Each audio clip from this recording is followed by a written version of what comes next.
Hey, well, land back out to the point, when you go into Revelation 18 chapter, it says, rejoice over her, your holy apostles' place goes down. You know? And that's righteousness, man. It's righteousness to hate this place that that has us in captivity. Okay? Not just physically, mentally, spiritually. Okay? Scripture says the captive exile seeketh to be loose. Okay? Understand that you are exiled from the country, your heritage, and being captive here, you should want to be loose from this place. Okay? The brother got precepts that said something real quick. Okay. And then we show down the line. This is Psalms chapter 11, starting verse 5. It says, the Lord triumphs the righteous, but the wicked and him that loveth violence his soul hateth. Upon the wicked he shall rain snares, fire and brimstone, and a horrible tempest. This shall be the portion of their cup. That's right. So the Heavenly Father is going to judge the wicked. All right. And if you ever read Job 9:24, it says the earth is given into the hand of the wicked. So the wicked that's ruling this earth right now is going to get that judgment. That fire and brimstone is talking about thermonuclear missiles. Okay. That's the portion of his cup. That's what you get. You're going to get that nuclear hellfire destruction. Okay. Yeah. Hey, say, because when you think about the portion, hey, it's going to the lot of the wicked. So they have to be rewarded, whether in a good fashion or a bad fashion, for being the wicked. And we know that through nuclear capability, that is the reason why these missiles are created, because it's the ultimate judgment for the wicked. The wicked. You know what I'm saying? That scripture called them third part of man. Third part, yeah. Come on, bro. Yep. That the third part of man is going to be destroyed by this fire that's coming. Okay, that was it on that? Kind of. Okay, you got it. This is Matthew chapter 24, verse 14. And this gospel of the kingdom shall be preached in all the world for a witness unto all nations, and then shall the end come. That's right, and that's what we're doing. We're preaching this gospel, not the gospel of Christianity through prosperity and God loves everybody. Okay, that's nowhere in the scriptures. But it says this. Matter of fact, is anybody else holding anything? Not what you want, bro. Okay, go to the top. Go to the top. Straight to the top. Yep. Well, matter of fact, start around verse 3. Verse 3? No. This is Matthew chapter 24, verse 3. And as he sat upon the Mount of Olives, the disciples came unto him privately, saying, tell us, when shall these things be? And what shall these signs of thy coming and of the end of the world? Right, so the signs of the end of the world, okay, how it's shot is going to tell you those signs, okay? Which we just read one of them about the gospel being preached, okay? But he's going to lay down the list of the things that's going to come on this world, so you know that we are at the end. Okay, go ahead. Right? And Yahweh shall answer and said unto them, take heed that no man deceive you, for many shall come in my name, saying, I am Hamashiach, and shall deceive many. That's right, and you're seeing that now. You're seeing a lot of, and I say, as far as Israel is concerned, you see a lot of these leaders saying that they're anointed to teach the gospel, okay? And they're really deceiving you, especially when it comes down to these prophets. You go into the mark of the beast. Right. All right? Saying that the mark of the beast is anything other than the implantable microchip, okay, you got to be out of your rabbit mind, man. Okay? It's evident what the chip is, man. It's evident that that's the mark of the beast. That's right. Okay? When it comes down to dealing with the Gentiles, okay? Saying that the Gentiles can be grafted in, that's not in the scriptures, but you got this congregation, these Israelite congregations deceiving you, making you think that it's okay, okay? Saying that they're anointed all because they have an understanding of a couple of scriptures. You know, they misuse their liberty in the gospel and the truth, you know, for members, and that's wrong. All right? You want the ones that's going to tell you everything, the whole skinny, the good and the bad. Okay? It's going to break you down and build you up. All right? Not just feed you the smooth things. You know? Right. Yeah. All right? If I can just say real quick, because in Ezekiel, the 3rd chapter says, eat the roll and then spit it out. You know, so that's teaching the entire thing. You know, so you got it. If I could just say that too, it goes to show you that prophets are watchmen. And watchmen and prophets is actually synonymous. anonymous because the disciples was asking Yahushua, okay, what do we need to watch for? Right. You know what I'm saying, so on and so forth. Because even when you go into like the term watchman, when you go into like a definition, it tells you metaphorical for a prophet. You know what I'm saying? Because a watchman is declaring before. If you ever seen that movie Troy, before the Greeks came onto the shore, the watchmen started ringing the bell. They started hitting the bell. So basically, what were they doing? They were prophesying, per se, by blowing the trumpet and letting the fellow Trojans know that, hey, the Greeks are coming to the landmass. And that's the same thing what we're doing right now. We're blowing that trumpet. Yeah, they was doing that like on a physical level. And now, fast forward times now, we doing that on that spiritual aspect. Come, bro. Right. Yeah. That's right. And if I can say this, man, this is how brothers, you know what I'm saying, get the blood off their hands, man, forewarning the people. So there's no excuse for you saying that, well, we didn't know this or we didn't know that. That's not straight bullshit, man, to put it clearly. Because you got brothers on the highways and byways week in and week out across the four corners of earth in every major cities, man. Then you got the internet, man, the unicorn, where it's really nothing you can type in where you're not going to see at least one video from Great Millstone, or maybe even another Israelite group, man. Speaking on Yahweh Hashem Yahushua as far as Great Millstone, or just speaking on being Israelites, man. Because even the other groups speak on Israelites, man. So there's going to be no excuse for you not hearkening, repenting, and coming back to Yahweh Hashem Yahushua, man. There's no excuse to you not hearing the warning. That's right, bro. Yeah. Because the first thing that Yahushua warned the disciples about was the first thing that Yahushua warned the disciples about was watch out for these false teachers out here. Watch out for the ones that's not going to be telling the people what's coming down the pipe. You know? Come. Go ahead, Doc. Slut. And ye shall hear of wars and rumors of wars. See that ye be not troubled, for all these things must come to pass, but the end is not yet. That's right. So you're gonna hear about wars, rumors of wars, and you can see that right now. Yeah. I mean, you got the U.S.-China trade war, and usually what happens is because trade war is dealing with money, which is basically a banker's war, and a lot of those wars, for the majority of the time throughout history, they've all led to what these hot wars. Right. Wars where you got these different troops being mounted up in different regions of the earth, and they actually shooting and killing and dropping bombs. Okay, actual hot war.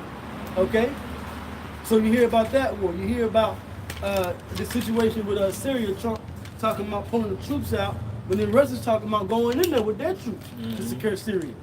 Okay, and if you go and you can Google this, there's a list. All right, and I think they do it almost like every year now, to where it says the top 10 places where World War III could spark up at. I think one is like either Venezuela, Cuba, one is Syria, another one is China. Okay, I watched a video of the week, and it was basically going into China going to war with Thailand. Okay, because basically Thailand is an ally of the U.S. What? Thailand is an ally of the U.S., but China wants to bring them back under control of the mainland. So what would happen is China would be able to send like 1 million troops, okay? But if they send 1 million troops in, America's going to jump in to back up Thailand. So a war could spark up like that. Because one of the first things that Trump did was he pulled out of that Pacific Partnership over there in the South China Sea. So they're saying World War III could start up that way. Okay? You got the tension that's going on between Iran and Israel. All right? And that's prophecy right there. Okay, because it says that the least of the flock shall drown them out. The least of the flock is talking about Edomites, and the least of the Edomites are these so-called Jews, and they will draw Babylon the Great out into the Third World War and the war with Iran. So you have these. You pay attention to the news, okay? You have these things coming to pass right now. Yahweh Shai was telling us to watch out for that. Watch out for these people that's teaching the wrong things. Listen to what's going on in the news about these wars, because these are going to spell the end of the society. Okay? Go ahead, yeah, cousin. For nation shall rise against nation, and kingdom against kingdom, and there shall be famines and pestilences and earthquakes in diverse places. That's right. So you're going to hear about nations coming against nations. All right, these different countries, you know, are going back and forth. The whole situation went on in Ukraine over there in Crimea between the U.S. and Russia. Okay, you're seeing that. You're seeing the development of nuclear missiles by North Korea, Pakistan. Okay, sending missile defense systems back and forth to each other. Turkey getting a missile defense system from Russia, but then NATO not liking that. All right, so they're sanctioning them, and that's a lot of all these things is a buildup. Okay, then it goes on to say, it says famines. Okay, you got a lack of food in many countries in Africa. Okay, over there in Venezuela, hyperinflation is going on over 1,000%. I think it's almost at like over 2,000% now. Okay. And they said that the average income in Venezuela is like $3 a month. Right. Yeah. Right, $3 a month. $3 a month for the average income in Venezuela, because of the inflation rate is so high, it offsets with the currency rates. Okay? So that's famine. Okay? All right? Pestilences, diseases. Okay? You got an outbreak of something called the Legionnaires' disease, which they had one out there in Atlanta, and then there was another report recently that came out where 4 people died and 100 of them got sick. Okay? In other parts of this country. Right? So you got diseases that's going to take place. Disease and the pest is the same thing. Okay? Right? So these signs are happening in the earth, and it's not just to a point of, oh, well, that's, because you can say, oh, well, that's been happening. Okay? That's been happening in the earth. Well, like the scripture talks about, the calamities that come in society is like a woman when she's getting ready to give birth. Okay? At first the contractions will fall apart. But as it gets closer and closer to the time of delivery, they get a lot more frequent, a couple seconds apart. So that's what's going on. You're seeing the frequency. I've heard about certain in these last few years, man. So that's how we know we're close. Okay? We're not just speaking this because we feel like coming out here. No, this is the will of the Lord wants us to tell you about these things, man. Okay? Tell you about America's going to be destroyed. All right? These are the signs to watch out for, so you'll know what to do. Can we hold that? Can we get Zephaniah 2:1? Zephaniah 2:1. Gather yourselves together. Yea, gather together, O nation not desired. Right. The gathering is to the children of Israel. All right? All right? And the elect of that nation. Okay? The chosen ones out of the nation of Israel. Gathered together, O nation not desired. You can see that we as a people are not desired. Okay? They have an issue with the different tribes from Central and South America and Mexico coming over here, so they want to put a border wall.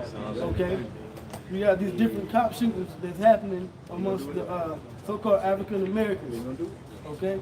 Because as a nation, we are a hated people. Okay? These other races, they hate us. Okay? So we're the nation that's not desired in the earth right now. All right? But we're also to gather together. Okay? Gather together through this word. Okay? Baruch 4:37. Lo, thy sons come, whom thou sentest away. They come gathered together from the east to the west by the word of the Holy One, rejoicing in the glory of Yahweh Ba'ashem Yahushua. That's right. So how are the children of Israel going to be gathered, the elect going to be gathered? By the word. From the east to the west. And that's what happened. Now we're over here in the west, but it's the word. Can you read the next verse on that? It should be one more verse, and then you can go back to that. Look about thee toward the east, and behold the joy that cometh to thee from Yahweh Ba'ashem Yahushua. Lo, thy sons come, whom thou sentest away, come gather together from the east to the west by the word of the Holy One, rejoicing in the glory of Yahweh Ba'ashem Yahushua. Right. It should be where it says, because it should say from the west to the east too. I mean, we got to be further up. Okay. If you find it, you can bring it out. Okay. But the point is, the word is doing the gathering. Arise, O Jerusalem, and stand on high, and look about toward the east. Behold, thy children gathered from the west unto the east by the word of the Holy One, rejoicing in the remembrance of Yahweh Ba'ashem Yahushua. That's right, because we was brought over here from the east to the west by the word because of the prophecies of the curses in Deuteronomy 28. Right. But then it says too that we're going to be brought back to brought from the west to the east by the word. The Western Hemisphere pushing his word, man. Right. Pushing these prophecies out, letting you know what's getting ready to happen. Right. Now, land back Okay. to Saquon. Come. It's just more proof. This is the Most High's movie. Like, you know, we didn't sanction this ourselves. People look at us like this is something we came up with. Just decided to just go out and speak one day on the corner. You know what I'm saying? Like, nah, man, everything orchestrated by Yahweh Ba'ashem Yahushua. right. Because when you read in the scriptures, man, you know, for example, we was reading First Maccabees, and like when you see how Jake was being wicked and making pacts with the heathen, you like, man, you can't make this shit up. You know what I'm saying? But you read it, this the Most High script. You know, and these same individuals back today, man. You know, like you spoke about, you know, these sellouts among Jake. Yeah. They think they're doing. Just like, shut up, man. You know, respect that. It's like we're set up to do what we're doing, and Lord will we keep doing this. Because you brothers, man, you'll come to find out the more you see these prophecies come to pass, the more it's going to increase your faith to where you're going to be established to know this is it. This is the truth, man. You know? You brothers got it. Just gonna give that back in Zephaniah, Brother Kushai. It's back in Zephaniah 2:1. Gather yourselves together. Yea, gather together, O nation I desire. So now you understand the gathering. Okay? Now you understand the gathering of what the scripture's talking about. Go ahead, Brother. Before the decree bring forth, before the day pass as a chef, before the fierce anger of the Lord come upon you. That's right. So before the wrath of the Lord comes, before the destruction comes, before there's nuclear hellfire, nuclear missiles raining down on America, before the famines, before the pestilences, you got to get with the word, man, because it's coming. We can't stop it from coming. Okay? You can't look for us to say, oh no, let's go to the prophets and they'll keep it from happening. No, we out here declaring it, but we want you to understand what you need to do. That's what the disciples was asking you how it was out when you go into Matthew 24. Okay? Go ahead. Before the day of the Lord's anger come upon you, seek ye the Lord, all ye meek of the earth, which have wrought his judgment, seek righteousness, seek meekness. It may be you should be hid in the day of the Lord's anger. That's right. Seek, because you may be here. You may be a part of the elect to be delivered. Okay? Because these prophecies are coming. Okay? And because Scripture says the Lord is not slack. In the Scriptures, that's what's going to go down. Okay? His word doesn't go out void. All right? So you have to be gathered back to this word and listen to what we're saying, because as these prophecies take place and as they get ever closer to coming past day by day, okay, you have to be in the right mind state and in the right spirit. Okay? Yeah, you know about it, but what are you doing about it? Keep the commandments. As an Israelite, supposed to keep the commandments of the Lord. That's why you repent, so you can do the right thing. That's why what we just read, it says seek righteousness. Okay? The laws is righteous. Okay? But then also too, if you're compelled to speak, you come out here and you speak, you do the same thing we're doing. You know? Go ahead. This is Ezekiel chapter 3 and verse 17. It says, Son of man, I have made thee a watchman unto the house of Israel. Therefore hear the word at my mouth and give them warning from me. That's our job. Our job is to give you warning. Our job is to continue the legacy that Yahweh and the apostles back then laid down. Okay? Is that it? Verse 18. When I say unto the wicked, thou shalt surely die, and thou givest him not warning, nor speakest to warn the wicked from his wicked way, to save his life, the same wicked man shall die in his iniquity, but his blood will I require at thine hand. Hey, and this is to those that say that they're anointed. You're not warning, if you're not coming out here speaking these prophecies, I mean, it's cool to come out here and you can wake up Israel and tell them, look, you're an Israelite, and you can tell them all the good, smooth things, but are you going to tell them the evil to come? Yep. You got to give them the whole package. You know, you don't want to drive. You can't drive a car with two wheels. You need the other two back and front so you can get to where you're going. That's right. If you're not telling them, if you're not giving them the whole thing, then where they gonna go? They're gonna stay here to be destroyed. That's what you're doing. But if you don't give them the warning, you're gonna die along with them. Right. Okay, that's just foolish, man. Exactly. Okay, What's the point of being a prophet if you're not giving people a heads up? That's right. Of the trouble that's coming. that's right. That's right. You're not being a watchman. Yeah. Go ahead. Verse 19. Yet if thou warn the wicked, he turned not from his wickedness, nor from his wicked way, he shall die in his iniquity, but thou hast delivered thy soul. And that's the majority of our people, because we're telling you, but a lot of you just don't want to listen. Okay? Well, our soul is going to be cool. We say we got the blood off our hands. And the brother mentioned that earlier, but they still going to be destroyed. That's right. For lack of comprehension and taking heed to what the prophets are saying. Okay? You go back. This is Amos chapter 3, starting at verse 6. Shall a trumpet be blown in the city, and the people not be afraid? Shall there be evil in the city, and the Lord has not done it? Right, so it says, shall there be a trumpet blown in the city, and the people not be afraid? You can liken that to these tornado sirens. We hear a tornado siren, we hear that loud, long, drawn out sound, you know, oh man, that's a warning. Yeah. Okay, that's why they do it. Yeah. Okay, that's why they have the trumpet around the city and stuff. You can hear that siren because you know there's a bad storm coming. Just like on the movie, the latest Purge that came out, they sent that warning out, that evil coming, And man. then they tell you why it's coming. For the next 12 hours, you're going to have a purge. Yep. Yeah, they Okay. do it on the first of every month. Yeah. 12 o'clock. So just to keep you, keep you on point and see what, about the Trump. Okay. Go ahead. Surely the Lord our power will do nothing, but he revealeth his secrets unto his servants, the prophets. That's right. So all the secrets that you don't know about, we know the secrets. That's why we can tell you these things. You be like, I never heard that. Right. You may have heard certain things here and there, the ones that's things that are easy to understand. But there's secrets, there's mysteries in the scriptures that the Lord has to set men up to tell you about. Right. Okay? This is your time to get yourself right now. Okay? Because it may be, like your brother read in Zephaniah 2, that you may be hid in the day of the Lord's wrath, man. Made Okay. Joe to Sahab Go and ahead. took him on a trip, didn't he? Yeah. Back to Atlanta. Okay. Yeah. It should be good. Yeah, come. Yeah, Right, check on what time It's is the it? book of Isaiah chapter 45 verse 7. I form the light and create darkness. I make peace and create evil. I, the Lord Yahweh, Bashem Yahweh Shai, do all these things. Right, and that land backs off the scripture. That goes into what the Lord said, if the Lord bring evil. I mean, if there be evil in the city, shall not the Lord have done it? Okay? Well, because it's the Lord that's doing these things for a particular reason. Because of the evil in the earth. We read earlier about the wicked, how the wicked got to be destroyed. Okay? Don't be destroyed with them. Okay? So know what's going on. Know what signs are happening in the earth so you can be, okay, it's closer. I want my Savior to come and save me. Okay? You know?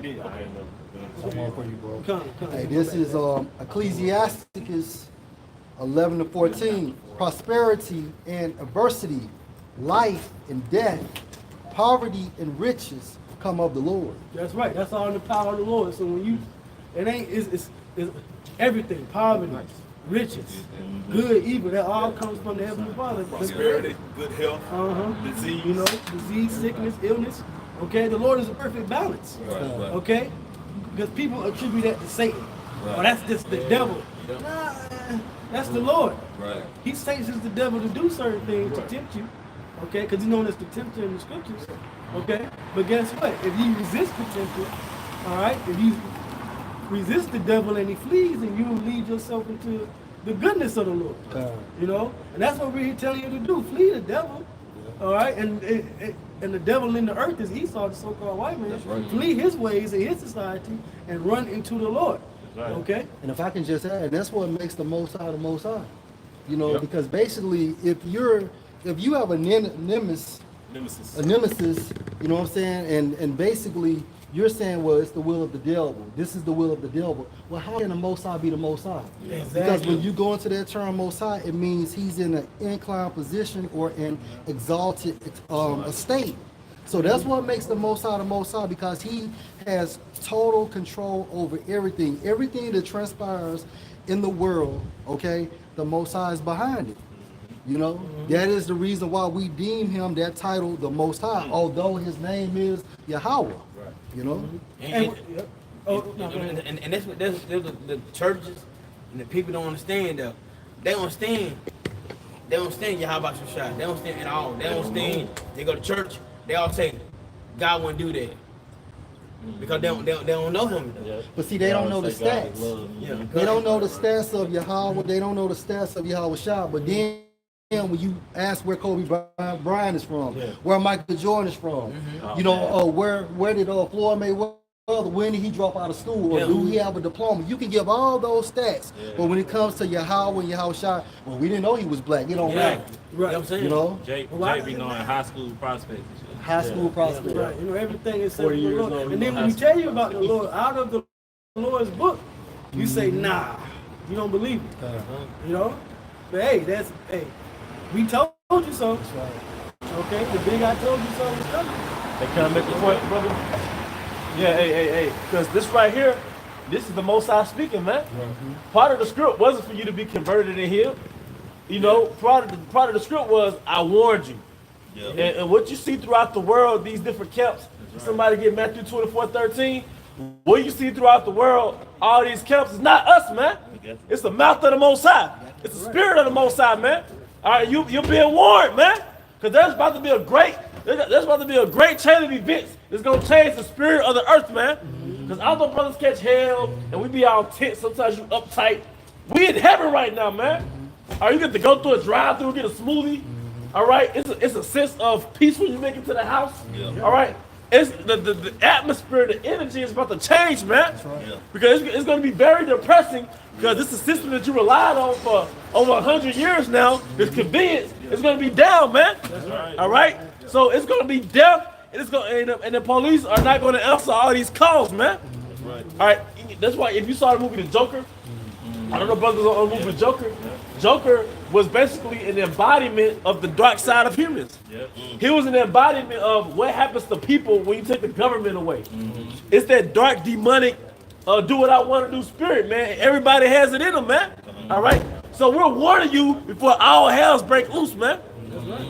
All right? This is Matthew chapter 24, verse 13. But he that shall endure to the end, the same shall be saved. I'm sorry, I will gather my elect from the four corners of the earth. That's a little bit down. Is that like 31 or something like that? We've been in the chapter. But hey man, can somebody get through the Thessalonians? Was it 1 Thessalonians 4? He that despises not man but the Most High. Matthew 24. Okay, you bring it out, brother. It's 1 Thessalonians 4:8. He that despises not man, but Yahweh Bashem Shai, who are also given unto us his Holy Spirit. That's right. So you're despising not us. Okay, like the brother said, we're just the mouthpiece men. Okay, I mean, shit. You know, you can hate us all day, but really, right. Because really, what you hate is you hating the Lord and you hating His will. So when He actually executes you upon you like evil judgments and destruction, you got what you deserve. You should have been talking mess. You know, you should have been opening your mouth wide and you know, scoffing and mocking. Yeah, that's the same thing that Moses told the Israelites back in Egypt.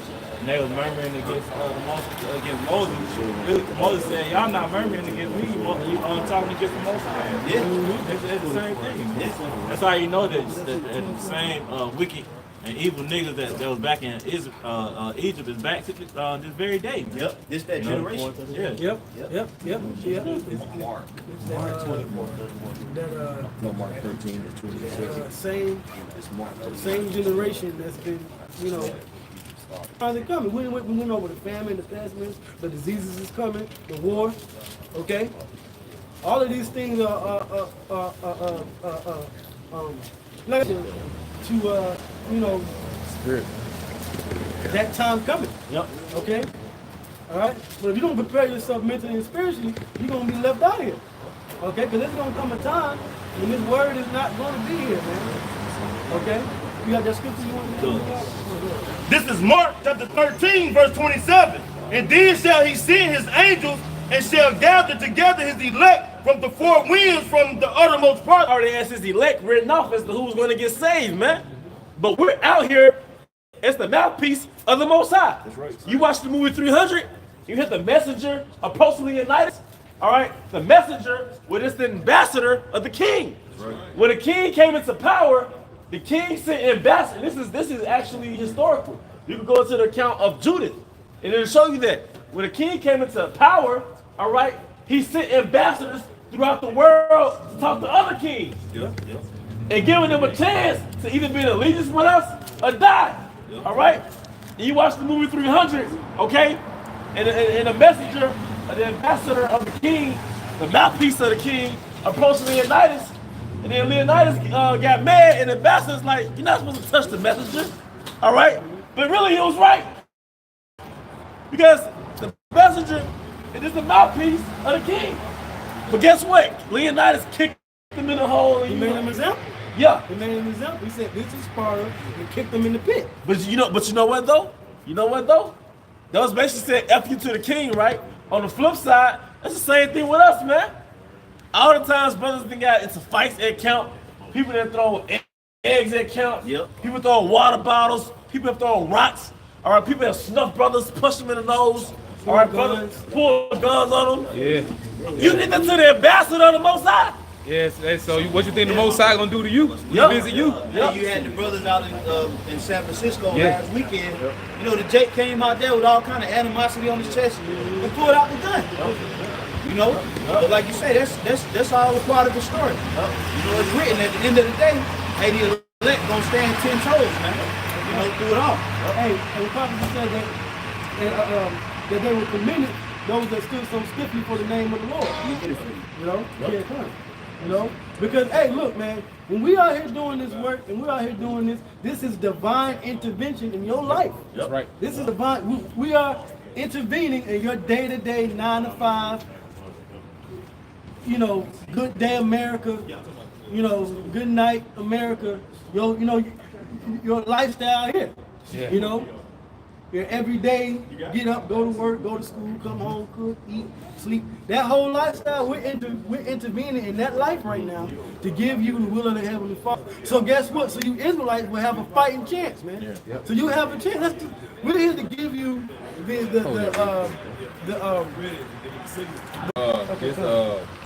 Hosea 4:6. He said, my people are destroyed for a lack of knowledge, because thou hast rejected knowledge. Mm-hmm. Yeah, how did you reject knowledge, man? You walk right past us, man. Yeah. Right. Or you on your YouTube, you might have us on your YouTube recommendation. You watch the first 30 seconds, like, oh, hell no. Right. Then you go right back to your Madden highlights. Keisha twerking, man. You reject knowledge, man. You niggas, when I say niggas, I'm talking about the so-called Negroes all the way down to the so-called Mexicans, man. You really despise anything that arouses you spiritually, man. You're not spiritually cultivated. Mm-hmm. Jake is physically nourished. Jake is physically nourished, and he watches his entertainment. All right, but Jake is not spiritually nourished. Mm-hmm. Jake has gone to church all their lives, and they can't quote no scriptures, man. Yep. Yeah. And the ones they quote, John 3:16. Yep. Except for John 3:16. Yeah, it was Psalms 23. Yeah, and like what the elder saying, these are all traditional. You know what they call them? What's the word I'm looking for? They pretty much coach you these scriptures. Yeah. But the breakdown of it, you have no understanding on it, man. Okay. No understanding. Because this whole world is designed to deceive the Israelites, man. That's it. Everything, man, from you know, the religion that you believe in to the sports that you watch, the woman that you lay down with, it's all deception to a so-called Negro, Hispanic, and Native American's life is centered around deception. Hey, you got the movie, and you know it's heavy because the Spirit keeps getting on us to bring out movies. Mm-hmm. But you know, Yahweh Shai is bringing out parables, man. because Israel needs visuals. That's But you right. got the movie Truman Show. Have y'all seen the Truman Show? Oh yeah, with Jim Carrey. Yeah. Everybody was in on his deception. Yep. He was the only one that didn't know he was inside of a, inside of a, but his woman was in on it. His best friend was in on it. And the world was watching. The world was watching, man. All right, but that's for the elect, man. Your woman is an agent to slowly push you back to the world. All right. Hey, the world around you is to keep your mind out of you being who you are, man. All right, that's why as soon as Israel came out, on YouTube, what came out after that? The Egyptology movement. Polite got big, man. Everything is about keeping these people asleep. That's when we got the book, Who is Esau Edom? Costs almost $1,000. The book Who is Esau Edom tell you who the real, who the fake Jews are. Right. Because you're going to ask, well, those are fake Jews. Who are the real Jews? Exactly. Right. Yeah, So Jake ain't about to pay no $800. Jake is not going to pay $800 for a book. yeah. Real quick. Oh yeah, go ahead. Just real quick, 1 Corinthians 4:9. For I think that the Most High has set forth us, the apostles, last, as it were appointed to death, for we are made a spectacle unto the world, and to angels, and to men. That's right. That's right. He made a spectacle unto the world. Okay? He sent forth us in these last days to warn you about the truth, pull the wool off of your eyes, release the veil off of your eyes. Okay? But like the brother was saying, you get put back to sleep by these other ones that, same philosophies that's always been here and ain't got you nowhere, but they pump them up. Okay? But when, like brother said, when you see Israel, okay, everybody sees us. Okay, we made a spectacle. Whether it's they say good things about us or bad things about us. Okay, the fact is that you see us out here and we're manifested before you, and you either believe or don't believe. That's right. Okay, but best believe that there's a detrimental consequence to happening. Okay. I got the word spectacle in the etymology, if I may. This is from mid-14th century for the word spectacle. It says specially prepared or arranged display. Oh, Salaki. Because the brother read that he had set forth us the apostles last, meaning he made a special arrangement to make sure these men come at this particular time, at this moment. Okay? Yeah. Reserve them to the end. For the very end. Go ahead. It says spectacle, sight, a public show. Spectacle, place from which shows are seen. So really, this is really a design play. Stage play. That's why it's a stage play. Like, and we just reading what from a script. So really, before we even came to camp, Yahweh Bashim Shai hot wired us to say what we saying. So it's not even like we even coming out here saying something out off the fly. This was already programmed us 2 or 3 days before. Because it's a show. We ain't just coming out here just winging it. That's why throughout the scriptures, what do we do? Salaki, throughout the week, what do we do? We rehearse. We rehearse for the play. We rehearsing for the play. Now, why do we read scriptures? We read scriptures to come out here and perform, to put on the show. Now, but at the end of the day, it's the Lord that gives us the inspiration to teach it. That's right. So this thing is not of man, like what the elder brought out. He set us up last, so we like that. We like the last character on the stage to come out, and which is the main character. This is the final act. This is the character who the whole world been waiting on. Pretty much the whole movie is centered around him. The whole movie is centered around this particular character, but he only make an appearance at the end. And then when this character make an appearance at the end, the crowd goes wild, and that's the world. So this is that spectacle that Yahweh Bashim Shai set up, man. The prophets, man. It's that final reveal. They be like, oh, that's what I was talking about. And now that you see it, now you're in a state of awe. It's an awesome sight. You have more than because if I can add, in the ancient world, before you seen the king, there will be different shows, different events. You had the trumpets blowing, the musicians, and then the king will finally appear. Blowing the trumpet, singing that new song, and then the king gonna appear, man. Usually, like if you watch like medieval movies or things of that nature, usually you'll see what? You'll see the army, the foreman will come into a city first, and the king would always be at the tail end. Just like if you watch a parade, if you see like Mardi Gras, if you see like a parade that was to come down the street, the main float or the main event gonna always be at the last. Cause it gotta go out with a bang. Yep. You know, so that's the same thing in the spirit. That's how you know that apostleship and being sent out as speakers, that's the highest seat. A prophet is the highest seat of an Israelite, man. A prophet is over a king. A prophet is over a king. That's why the testimony of Yahushua is not the spirit of being a king.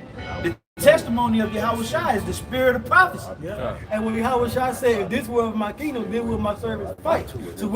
So instead of being prophets, we just be an army of men with weapons, you know, going to war. We tearing shit up. You know, we tearing shit up. But the Lord said what? He said, but he said, I send forth unto you prophets, teachers, okay, out to teach first, because our job is to declare, not to fight. But once we declared it, then that's when Yahushua himself, because we're doing the same thing. We're announcing Yahushua before he comes. Then he gonna come at the end, you know? You have a court system. Right? You give the sentence. Yep. And then the judgment. Right. Yes, So you have to verbalize what you're gonna do to him. You have to give out the charges, the penalty. You have to verbalize the penalty, man. Giving him his sentence. His sentence. That's what we're doing. We're speaking like a sentence, a prison sentence. But, And you know, and if I could just say this, like how y'all was speaking on earlier, when you watching a fight, you got the prelims. Yeah. You got the people. You got the fight that they lead, the undercards. The first fight is the people that they least want to see. Yep. It might be a good fight, but still, it's what they least want to see, and it leads up all the way to the main event. So this society, when you first saw America, we was in slavery, we was all fucked up, and everything like that. And now, as you see through time, it's like it hit the prelims. Then finally, they cut the prelims off. Wow. And it was the pay-per-view event. Now we're in a pay-per-view event. Yeah. But it was the undercards. Yep. And now it's the main event. Yeah. And brothers, do you see how close you are to the main event? We pretty much coming, walking onto the stage. Right. Into the ring. Right. Yeah. Music, the fanfare, everything's going, you know what I'm saying? Right. You know, ready just to get into the ring. We get in the ring, and it's time for the prophets turn into hunters and all things breaking loose. So at the last minute, you think that, oh no, it's going to be a knockout. That's when Yahushua gonna come, and we're gonna get back up, and we're gonna take these nations out, man. We're gonna be delivered, and Yahushua gonna take these nations out. Yeah. You know? Yeah, that's the precept. And that's the ultimate judgment when you think about it, because we in that time. Think about it. Jake, you literally walking around doing better. Jake in the world right now, walking around with a beard and shit, you know, a beard is popular now. Yeah. Which, thanks to us, you know, you got the men of the Lord. We bringing the Lord using us to bring that righteous vibration back on the earth. That's right. Y'all being wicked, but at the same time, y'all still rocking to that righteous vibration, which is carrying a beard and trying to. Jake got the alpha male groups, MGTOW, Stephen is cold. Stephen is cold. Stephen, you ain't shit. All right. But anyway, Jake thinking they're alpha male and all that. Right. But the reason why is because, look, that vibration is being passed off by men like us. But with that being said, you got these men. We come out, we do this, and it's leading to that main event. Yeah. It's us versus them. That's the main event. Jacob versus Esau. That's it. And as brothers, these are two brothers. Why do you think Esau be beating the shit out of Chinese people, choking them out and shit in UFC? Right. He a full-blown Edomite, but when he go against Jacob, he get his ass beat and all that. Why do you think that this is happening? No, it's about time for brother to be versus brother. Yeah. Hey, this is the Lord's movie. He's been entertained like, this brother is going to be stronger than this brother. And he going to kill this brother and enslave him. That's how it's going to work. So just with all that being said, the whole point is the Lord is just leading us all up to the ultimate judgment. That's right. And they can't escape it. And these people are going to be caught off guard. They thinking whatever they want to think. They moving about the money. Yep. Like, well, if you knew anything, you extremely uneducated, bitch. You would know that this money is made out of paper. All right, and that's not real money. Real money is gold and silver. So if you was gonna be on your real gold digging shit, you was gonna be like, and that's why they call them gold diggers. Gold diggers, yeah. Because it's real money. I can't say dollar diggers. Right. Yeah, that means she ain't worth nothing then. But yeah, now if she's a real gold digger, you would know I'm gonna try to get some silver and gold versus try to get money. Anyway, go ahead. And I'm gonna add a quick point to what the elder was saying about this whole grand finale is leading up to Jacob versus Esau. And see, Esau now, he's sizing up his opponent. That's why he's watching these videos. That's why he's deleting these pages. And that's why he's studying and following brothers, because he's trying to see how brothers get down. You gotta remember, Esau is so used to being ahead of the game, he wasn't really worried about Jacob. But now he see us standing, Revelation the 11th chapter.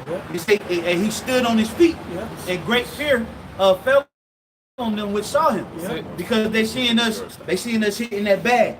You know, they seeing us throwing our jabs, and Esau like, damn, how do we get this motherfucker's an animal? How do we prepare? Yeah, we're not beating the air. Like we very precise. And they study in the film. They're like, yo, how do we deal with this? This is a fighting style in which we've never had to fight. It's spiritual. It's a spiritual fighting style. Now Esau, it's hard to beat the truth though. It's hard. You know what I'm saying? How you gonna do this? You know why it's hard? You know why it's hard to beat the truth?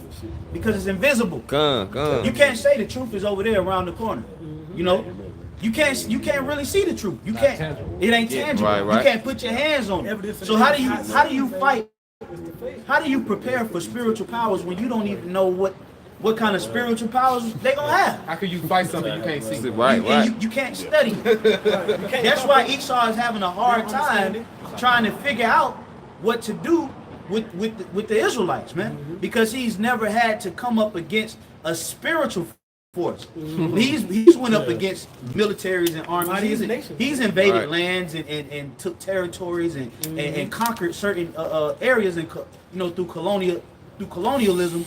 But how do you colonize an invisible force? That's the Lord. That's the Lord setting up that final matchup, man. I got a quick precept. This is Isaiah chapter 30 and verse 20. And though the Lord give you the bread of adversity and the water of affliction, that bread of adversity and that water of affliction is that rite of passage. If you want to be a boxer, you got to do what? You got to go through rigorous training.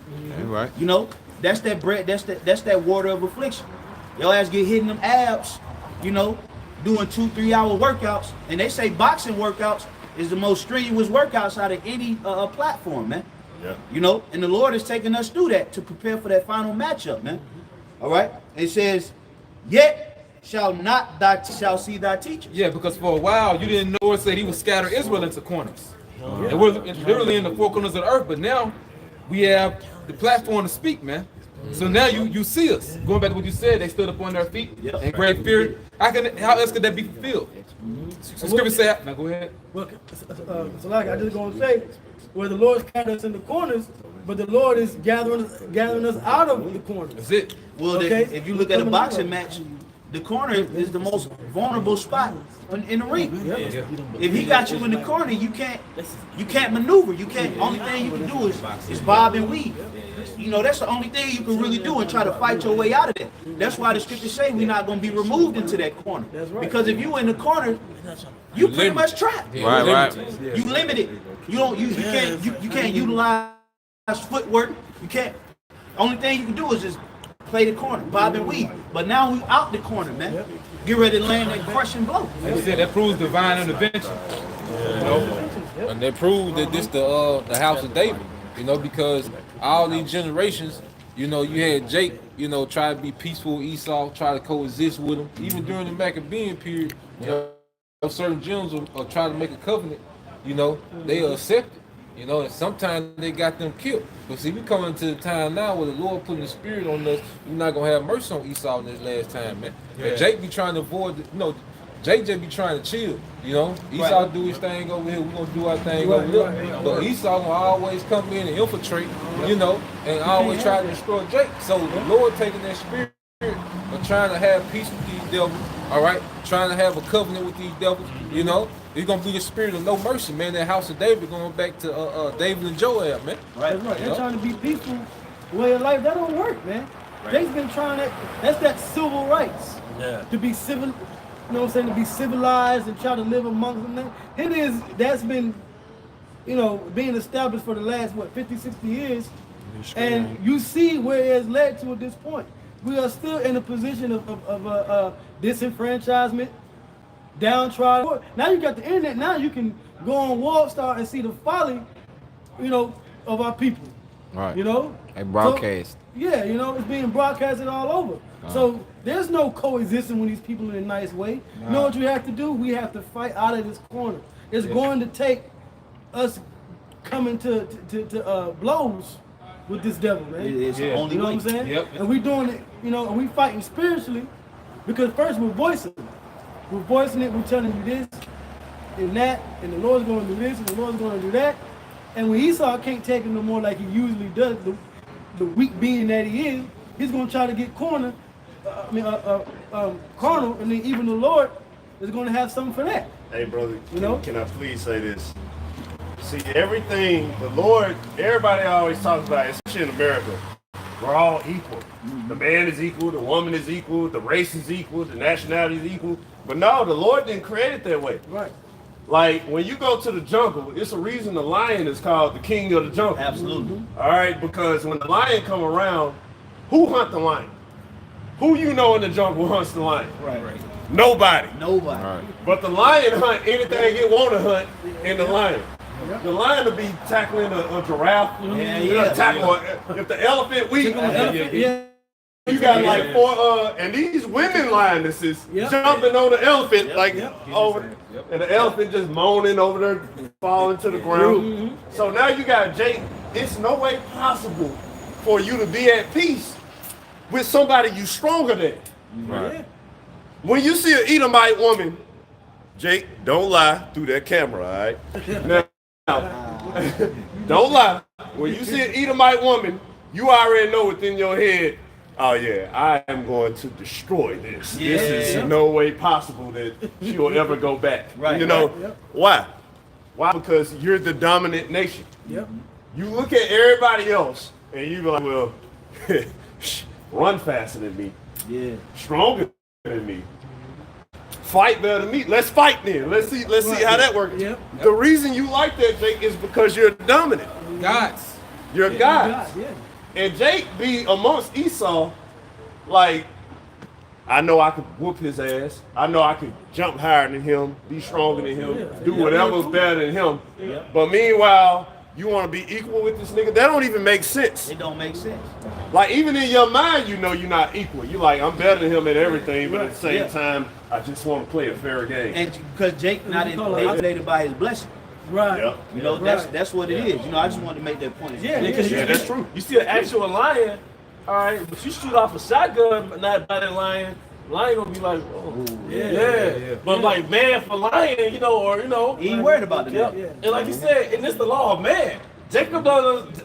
The Israel don't understand the law of nature. Lions don't make cats with men. Yeah, the Jacob understand the law of nature. Men were created to be equal with each other. Right. If Esau knows in his spirit that he's inferior, if he knows that you populate faster than he does, then he's looking at the trajectory. Yeah. At this rate, they're going to replace us. The last Planet of the Apes was called War of the Planet of the Apes. What's my guy, the actor, Wilson? The actor, the Edomite, that was the adversary in the War for Planet of the Apes. Oh, you talking about Woody Woody Harrelson? Harris. Oh, yeah. Woody Harris. Woody Harrelson. He was talking to the main ape. He was basically saying it's not really personal. Like it's something where like it's not really. He's like you're intelligent, you're smart, and you're going to inevitably replace us as a species. Because they populate, and it was symbolic for Jake. Because today, 2019, Esau's death rate is higher than his birth rate, but our birth rate is higher than his death rate. So at some point in the future, theoretically speaking, well, it's going to be a shift. Yeah, Because right, it's happening. It's happening. Because what do you see in so many liberal cities? You see Jake with what type of woman? We just saw it not so long ago. Yeah. There was a through ass couple, but yet they still together. Jake took Edomite fruit. You know, I got to get this quick precept. You know, going into what the elders are saying. This is Revelation chapter 11 verse 3. And I'm gonna read down a few verses. It says, "And I will give power unto my 2 witnesses, and they shall prophesy 1,203 days, clothed in sackcloth." Yeah, it's the northern kingdom of Israel and the southern kingdom of Israel. Okay? And also when you go into it, represents Joshua the high priest and Zerubbabel. But, you know, it represents the nation of Israel, man. We're the 2 witnesses, all right? King David was in rulership. That was it. All right, that was the lion. That was the apex. And they know Esau knows the history, man. Yeah. That's why they had the movie Get Out, man. Yep. So you under a spell, man. Right. You under a spell, but Esau knows that not only does he know you're superior, but he knows who you are. He knows the history. He has the icons of you hauling them off in Europe in shackles, man. Yeah. He knows that there's a reason why the Italians look and act a certain way, because you you had history of banging them Edomite women. You go into the history of the Maccabees. We take all little Edomite fortresses. What did it say? You take the women and the kids. They kept saying they slew all the males there. What do you think they did with the women? Hang them up for decoration, man? Right. Esau knows you a threat to his existence, man. Right. It's an account in the history, I believe it was King Amaziah. For fun, he was just throwing the Edomites off the cliff. You know, just throwing them off the cliff, man. You know? I think it was King David and Joab. After they went through a city in Edom, it said they camped out for about 6 months just to make sure no Edomites there was no Edomite stragglers, man, in the Book of Kings. You know, so Jake was always getting one up on Esau, man. Right. You know, and Esau come back, you know, with his little deceptions, his tactics. That was the only way Esau was able to get one up on Jake, through that pen and that paper, man. Hey, Esau ran the world with that pen and paper. That's why you got the Book of Esther. You know, with Mordecai and that was it Haman? Yeah, he had Esau got to get certain things in right, and that's why I tell you in Daniel the 8th chapter, it says by what? By policy and peace. He deceived men. Yes. That's another way how what says the accuser of our brethren. Yep. That's how he accuses us, through his policy. That's right. Esau is a pen and paper type of guy. If you watch the movie Bury Me at Wounded Knee, which you know us brothers we checked it out last week, and it shows how Esau was deliberately deceiving the kingdom and pretty much tricking them out their land. And Gad watched something like that, you know. Not all Gad, but a lot of you Gadites that's still in the world, you'll watch Bury My Heart at Wounded Knee, and you have no empathy for your people. Yep. But what happened? Esau broke all these covenants, you know. Yeah. And then Esau, the damn devil, because I want to say I got the documentary too. You saw I gotta finish it though. I gotta finish it. But I remember the one part when pretty much you had some of the Gad leaders talking to the Edomites, and they were saying how Esau basically saying, well, pretty much we did the same thing you were doing. You tribes were warring against each other. You know what I'm saying? But nigga, hey, what's happening in our land has nothing to do with you though. That's right. You know what I'm saying? He justified himself taking the damn land, you know. How you gonna justify what we doing to you know, when you get that don't give you a green light to come and disenfranchise my people. You know, but I'm gonna read it a little bit more. What it says, a judge between me and me. That's right, man. You know, this is Revelation 11:4. It says, "These are the 2 olive trees." And the that's a cut on you motherfuckers that read olive tree. It just said who it is, man. 2 witnesses. Israelites. That's right. You know? Yep. Yeah, because Gad was in when they came over here, they was embracing the Hebrew culture, man, when they first came over here. Yeah, they're keeping the laws and the commandments over here. Yeah, you know, in you go into the history of the East. In the East, it was traditional to if you had cities where people that came from out of town could restore in your city. So like if they came to say Jackson, right? All right. Then you came from out of town free of charge. Absolutely. But Esau came to the Americans and realized Gad was doing the same thing. Gad has something called the place for the stranger. Where did they get that from, man? Yep. They had sanctuary cities too. Yeah. Where if a Gadite, murdered someone, he fled somewhere else. Refuge. Yeah, mission proving Gad was part of the Israelite nation, man. Yep. All right, what you got, bro? Done. It says, these are the 2 olive trees and the 2 candlesticks standing before the power of the earth. And if any man will hurt them, fire proceedeth out of their mouth and devoureth their enemies. Yeah, so brothers gonna get that power, man. Like it going back to the prophet Elijah. He was calling fire from heaven. We gonna be able to do that, man. Hey, he did it twice, and he could have did it 3 times. But that next group of 50 men that came, like, look, Yeah, man. Want that smoke. We don't want that smoke, man. We just trying to deliver a message. But he did it twice. They sent the first 50, he burnt them up. They sent the second 50, he burnt them up. They sent the third, but the third was like, look, stop. We heard about you. We heard about it, like, and Joshua was solo. I mean, Salaki, Elijah was he was solo with it, man. He even thought he was the only prophet in the world. Yeah, because he had so much power. He had so much power. The Lord sent him out by himself. The way he said, the Lord had to tell him, look, it's 7,000 men out here that didn't bow. Imagine that much power to where the Lord, like, you so strong, you don't even need one brother with you. That's immense power right there. That's hella power, bro. And the Quran keeps saying the word power. Esau's main objective started with the elites, man, is to detach us from that power, man. See, Esau, he's all tapped into his power. He's all into Satanism, man. He has that down to a science, man. But his primary objective is to keep the 12 tribes from going back to their power, man. Because he knows that our power trumps that satanic energy.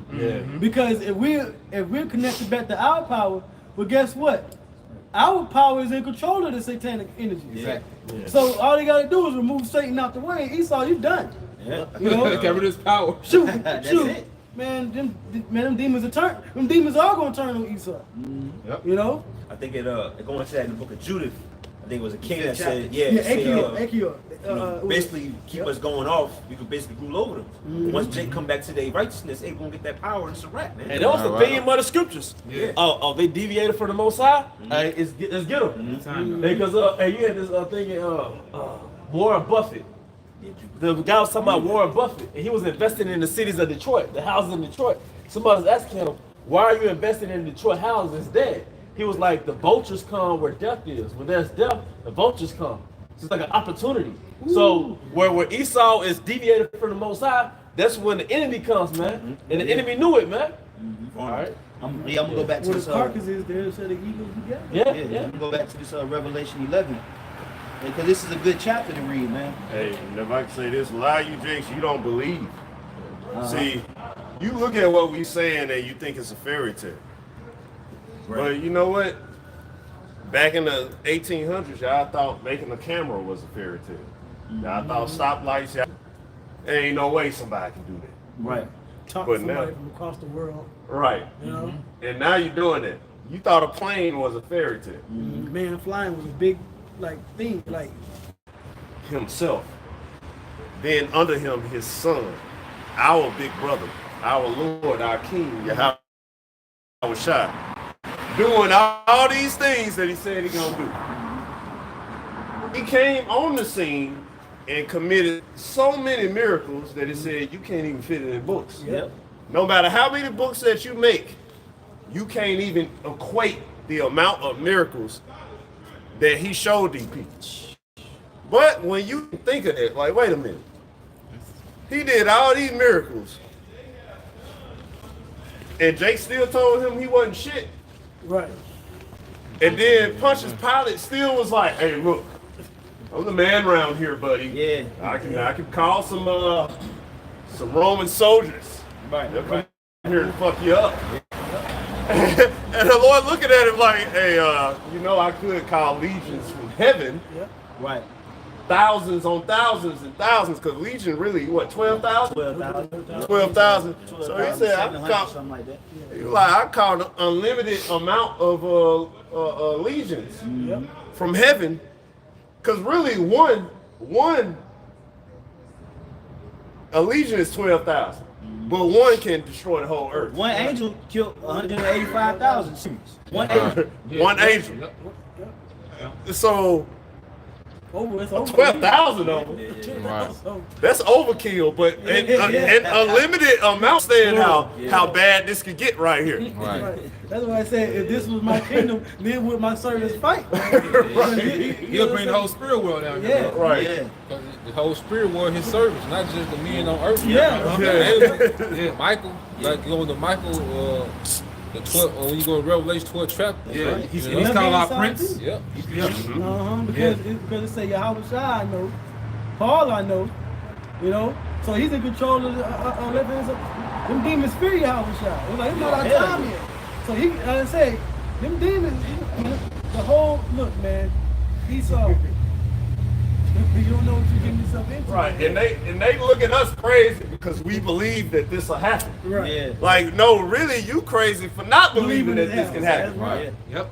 You were born on a whole fucking earth, and you don't even. Nobody can explain how this earth was created. That's right. Besides Moses in Genesis 1. Yeah. Right. This is the only one that you can look at and reference. All right, how was this even created? Like, what happened here? And a whole bunch of this stuff. And me and the brother, we talk about that in the car. Yeah. Like certain things, and it was like still having us like crazy. Like, Yeah. why salt in the water? Right, God right. Damn, what is salt doing? Right. Like you said, Moses and King Solomon. They're the only ones that saw it. Yeah, They Right. knew it. So you like salt was created before the sun? Yeah. Hey, we over here thinking of this stuff like, man, Yep. what's going on? This is the only reference you get to go back to. But meanwhile, these people look at us crazy because we know that the Most High can destroy them, and we know that the Lord can come back with legions of angels. We know that the Lord can really, he could just, you know what? I'm gonna stop the sand, because the Lord say he limit the seas. Yeah. What they can So, do. Yeah. so he say with the sand he limits the seas with it. So he could just stop limiting the water, because the earth's 70% water, and just let them bit overflow. Yeah, he Yeah, can. he He did can. it before. He did it before. He said he placed a boundary right there, but he can remove it. That's why you would have tsunamis. Yeah. You know, Yeah. different Yeah. catastrophes like Yeah, that. that's in Jeremiah the 5th chapter. He said a perpetual bounds that the sea pass it not. But then he said the waters even fear me, because if you look at a big ass wave coming, 100 miles an hour on the seashore, them motherfuckers stop at the drop of a dime just because the Lord commanded it. But then you got a nigga out here talking against the throne of Yahweh Bashim Shai. He said the waters even fear me, and they're not even a living soul. Oh God, bro! Like what? Man, Jake and Esau about to get it, man. Yep. That's why the Lord say he coming on the earth, and he said his indignation is upon all nations. Yeah. When he say all nations, he even talking about the Israelites, man. The Lord indignation gonna be against everybody, man, that ain't serving him, man. And we gonna keep going into that in Revelation the 11th chapter, man. Right. Yeah. Jake eating a crab leg, talking about nobody fucking with him. Right. Like, So he's not gonna come. He's gonna come about. Yep. Yeah. I'm gonna keep reading. It says, and if any man will hurt them, fire proceedeth out of their mouth and devour their enemies. Yeah, like that one nigga that approached the brothers in the bay. Hey, well, he got marked. You know what I'm saying? Don't be surprised if some brothers call some fire on his ass, man. Yeah. Well, however he gonna die, but everybody that spoke against us, it's gonna be a death sentence for that, man. That's right, bro. Because we say, touch not my anointed, he's my prophets no harm, man. That's right. Go ahead, like. It says, and if any man will hurt them, he must in the same manner be killed. Yep. And going back to what Zaquan War said, speaking about Pontius Pilate justifying himself about how much power he got. He got power to release Yahweh Shai and crucify him. But scriptures say through death, Yahweh Shai might destroy him that had the power of death. That is the devil. Yep. Esau got the power of death, man. Going back to that blessing, his blessing being the sword. Revelation 6. So the Lord really, he had to be crucified to take away Esau's blessing. Yeah, man. He beat Esau's blessing, by taking it upon himself to make himself that sacrifice, and what his father did, raise him back up. Yeah. And see, Yahweh Shai, if you think about the story and the life of Yahweh Shai through his incarnations, Yahweh Shai, being Adam, was beguiled by who? That serpent, which we all know through the spirit, who that serpent came back in the reincarnation as Esau himself. And Yahweh Shai, being Adam in the reincarnation, gave the same serpent that beguiled him the blessing of the sword. You see? So Yahweh Shai, like, damn, you know, I gotta make it right, man. But he get to suffer this man, all these incarnations, you know? All these incarnations, it was always Yahweh Shai and that serpent. It was always Adam and that serpent. That's why when Yahweh Shai went on that 40-day fast, and he came off the fast, the first person that met him was who? That same entity. It said Satan came right to him. Right to him, man. He tried to tempt him, as he did before. He did it the first time through Eve. The second time, he did it through what? As Esau, through his tears. You know, Lord, do you have not but a blessing for me, Lord, please, man. You know, it's his firstborn. You know, he's like, you know, anything, man. You know, I'm sorry, man. You know what I'm saying? Instead of earth and by thy sword thou shalt live. Years later, he had to come back as the second Adam to fix all of that, man. Make it right. You know, because he the first time it was through Eve, through the serpent. The second time it was what? It was through Esau. Third time, when it was Yahweh Shai said, you know what? And came at him directly. The last time he overcame him, and immediately after it said this, Satan left him, it said the angels came and ministered to him, man. You know, so Yahweh Shai already fixed it.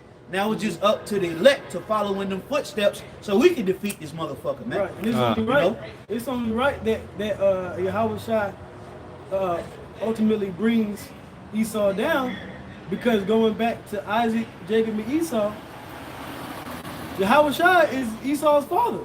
Yeah. So, and you know what the law says about a rebellious son? You don't want to listen. You know what I'm saying? He got to be what? He got to be stoned. Hey, but what? Hey, but Daniel the second chapter, Yahweh Shai known as what? The stone that came and break the feet.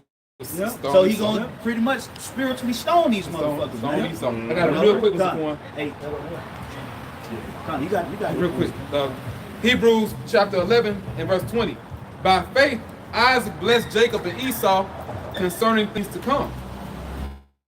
You know, back to what you said, that blessing, man. You know, so we in that time now when you pretty much see the whole controversy of the planet Earth revolving around Jacob and Esau, man. Going back to what we read earlier, how the Lord had set forth the apostles last. Who are the apostles? Or who are the men that sent out? The prophets, which are from what nation? Israel, man. And who's ruling right now? During the end of the world. So we know we at the height or climax of his kingdom because the Lord put his prophets out here, man. We're at the last now. Now we're at the last. You know? Now we're at the end of this world, this society. Okay, so before it goes down, the Lord has to tell you what's going down. And like I said earlier, and that's why he's giving these people a fighting chance. You know? Because once the society is gone, it ain't coming to fix things. No, it's going to be a whole new rulership in the earth. And the Lord said he's going to put these people in power. So if you want to be in power, okay, and since we are going to be in power, certain things have to be done. Because best believe, although Esau doesn't worship the Heavenly Father as he is, he knows the Heavenly Father. Yeah. Okay, Scripture says that the devil's knowing they tremble. Yeah, I just want to that's right. Yeah. We'll say that the children of this world are wiser than the children of light. Yeah, you gotta think back. So we was ruling during the Dark Ages, man. Esau's still over there in that area. You think he don't got all that history? He doesn't have records. Even brothers can pull up certain things, man. You got brothers that pull up the, you know, that it's a Anglo-Saxon, pretty much a genealogy. You know, showing how certain brothers went back to Israel, man, but by way of the Anglo-Saxons, we got some of that information, man. When we were in Europe. Just imagine what Esau. Imagine what they got. And man, I'll never forget it because Elder Apostle Gabor said it years ago. Esau has it all because he's the closest thing to us. That's why, you know, we got the scripture, by faith, Isaac blessed Jacob and Esau concerning things to come. Esau knows who's about to come into power, man. Like Elder Zahar was just mentioning that movie, The Planet of the Apes. You think they just made that up? They went into the scriptures, man. They like, oh shit. The scriptures say they accomplished a diligent search. That's why they want to rush and do this new world order, man. You know, they like, yeah, and they're gonna be rushed. The Lord is gonna make them rush to do it. Why? Because the prophecies, these people being gathered together, this is pinnacle, man. Once the Lord set us up, you never get back in power this time, man. Never. You know, you got it, bro. Yeah, it's you said Esau basically gonna rush, so you know basically his time is up. Yep. It's Revelation 12:12. Therefore rejoice ye heavens, and ye that dwell in them. Yeah, we are the heavens, man. You know, Scripture say the kingdom of heaven is within you. You know, and also says in Revelation 18, rejoice thou over her, ye heavens, and ye holy apostles and prophets. So we are the heavens, man. We the new heavens and the new earth, man. That's right. That's right. You know, and brothers gotta look at themselves that way, man. You used to see brothers are kings, man. That's right. You know, come back to our culture, we got, you know, beards, keeping the laws to the best of our ability. You know, when, you know, way you see brothers, you know what I'm saying, dress now, where we carry ourselves, not like niggas, man. It's Scripture say we're a royal priesthood. You know? Hey, Jake say that now, but like, you know, women call, you know, what's up, King? Yeah, or brother, right. another brother may be like, hey, yo, hey, you know, say, what's up, King? Yeah, You know what I'm yeah. saying? Hey, Jake You know? said, you know, this die or die, man. Yeah, that's right. And so, man, hey, my heart rejoices over it. Right. We got the knowledge. They got the vibration, though, you Right, know? that's right. So, hey, man, that's hey, good. Hearing guys like Stephen is cold, which he a nigga. You see, he got the beard, and some of his videos, he'll speak about the Most High. you say the word. Yeah. But hey, man, hey, Yeah. you don't know all those views on your video who watch you, man. That's right. All right, but hey, this is the spirit. Hey, this world is becoming Easternized again, man. That's gonna be the end result, man. Hey, right. you got Israelite women talking about polygamy. Like, you Yeah. know what? Yeah, We- yeah. Yep. You know what, ladies? I know it's hard to swallow. You know, we've been westernized, all right? And our nation has been divided and conquered. And in so many words, they're with polygamy, man. We need our men to, Yeah. in order for us to, because, you know, in their mind, in order for us to survive, our men need to have multiple women so we can produce these children. Yeah. Right. You know what I'm saying? Not to mention they need help. Yeah, You know, it's hard for a woman to really pull it. You know, just one woman do it all after a while. Yeah. That's why they had handmaids in the ancient world. Yeah. You know. That's right. Then they had to come. That's a sisterhood. Yes. When all the wives are cool with each other, you know your woman like that company, so that's a sisterhood. Yeah. But that not what you should have said. Well, I was just gonna say, and they try to offset, Esau try to offset that spirit of sisterhood with basketball wives and housewives. Right. The whole reunion. Trying to break And it up. they get on there and they fighting, scratching, and talking mess about each other. You know what I'm saying? So you try to offset that vibration, but at the end of the day, this spiritual grassroots movements, women recognize that. Yeah. You know what I'm saying? Yeah.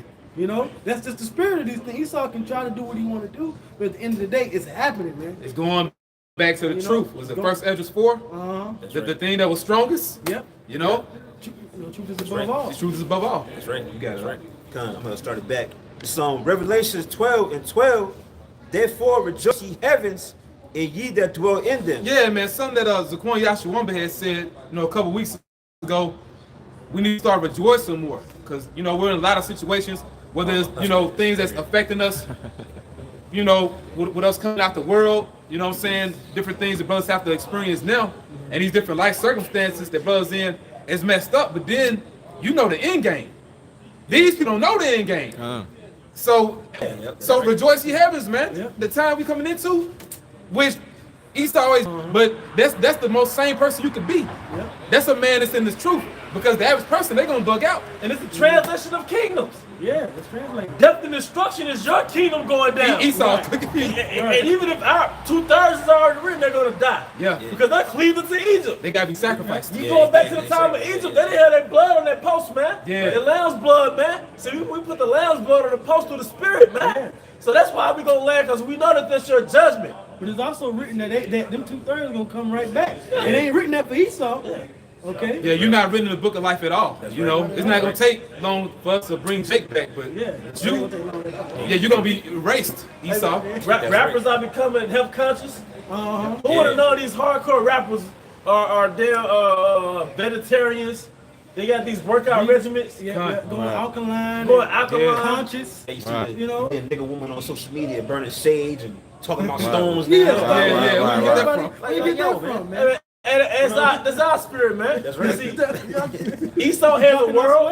That's right. Hey, but no, I'm sorry, bro. Hey, but y'all, we own the scripture? Or we Wait, who's Okay, because I had a point I was gonna say after that. Okay. Okay, I finished it. It says says, woe to the inhabitants of the earth and of the sea. Yeah, these commoners really, you know, the outsiders, you know, people really that's outside the truth. Hey, they gonna catch it. We say, brother? I said they gonna catch it. Yeah, they gonna catch it. Yeah. You know, and including other Israelite groups, man, that don't have the full truth. Yeah. Cause like Elder Apostle so Hardman saying, like the last few weeks, man, really longer, but especially these last couple weeks, these other Israelite groups, man, when the chip is fully implemented, they gonna bug out. Yeah.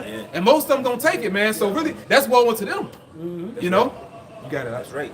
It says, for the devil is come down unto you. Who is Esau? They ain't talking about the spiritual demon Satan. The deceiver on the earth. Yeah. The vocab will say it's only one place where the Lord is mentioning the devil in the scriptures. He was talking about Israelites. He said there was of their father the devil, meaning Esau, acting like Esau. Right. You know? But of course he's an Edomite himself, so he would, you know, say something like that. Well, that's what the devil would do. Throw off that connotation on somebody else. That's right.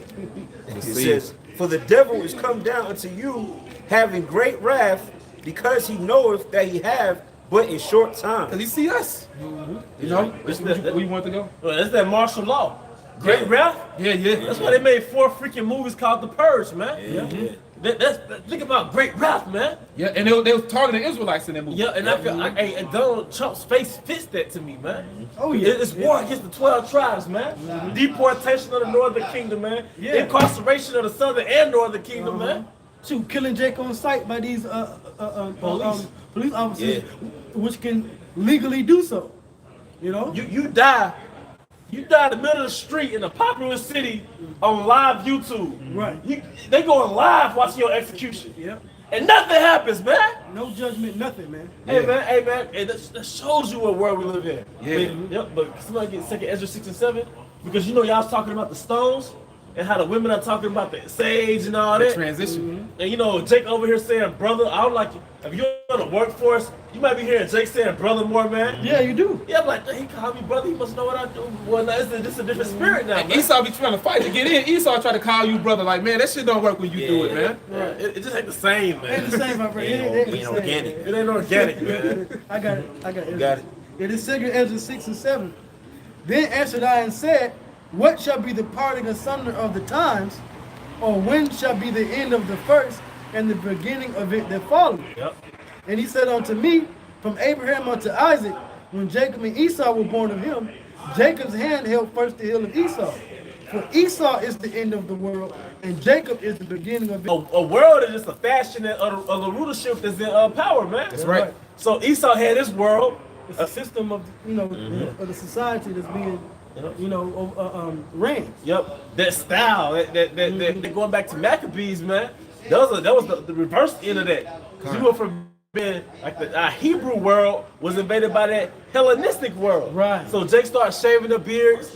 Jake went from being like agricultural to more like in a athletic type. He started building those gymnasiums. It's like what's trending now. Yeah, because that was the translation of kingdoms or worlds then. Like I said, that was the new trend. But now it's reversing. Yeah.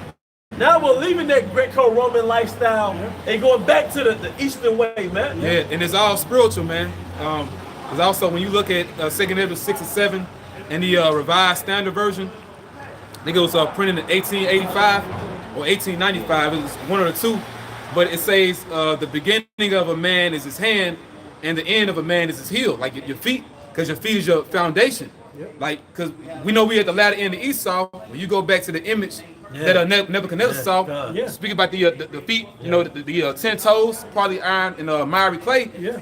But it got broke by that stone. But dealing with your hands, with your hands you build. So we're building. But this Esau's ending. While he's being diminished, we're building right now, man. And we say, speaking of building, this is the temple. Yes, that's right. Woo! House of David. That's it. So this is the house of David being resurrected while Esau's kingdom is being destroyed, man. Inside out. Go ahead, brother. This you got more priests? Oh no, that was on that. Okay, this is Sirach 10 is in the hand of the Lord, and in due time he will set over it one that is profitable. And that takes all power and pride away from Esau. Going back to, I believe, Deuteronomy 33, how they thought they went into rulership by their own might. The 32 or 33? 32. 32. But not the power of, read that again, brother. Yep. This is Ecclesiasticus or Sirach 10:4. The power of the earth is in the hand of the Lord. The power of the earth is in the hand of the Lord. Meaning he's in charge of who's ever going to be in rulership. That's right. All right, he was in charge of the last 4 beasts, man. The Babylonians, Babylonian Assyrian Empire, the Medo-Persian Empire, the Greco-Roman Empire, man. Right. Now we're at the end of the Roman Empire.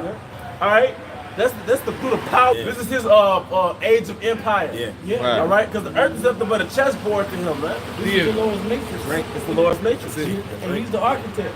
And they showed that in the end of the Matrix. Yep. The end of one of those sequels. Loaded. Yep. It says, and in due time he will set over it one that is profitable. That's right. Yeah, can somebody get Jeremiah 18? How he went to the kingdom? Oh, yeah. Come on, yeah. I had a precept. All right, go ahead. Did you finish with that? Yeah, that was it, man.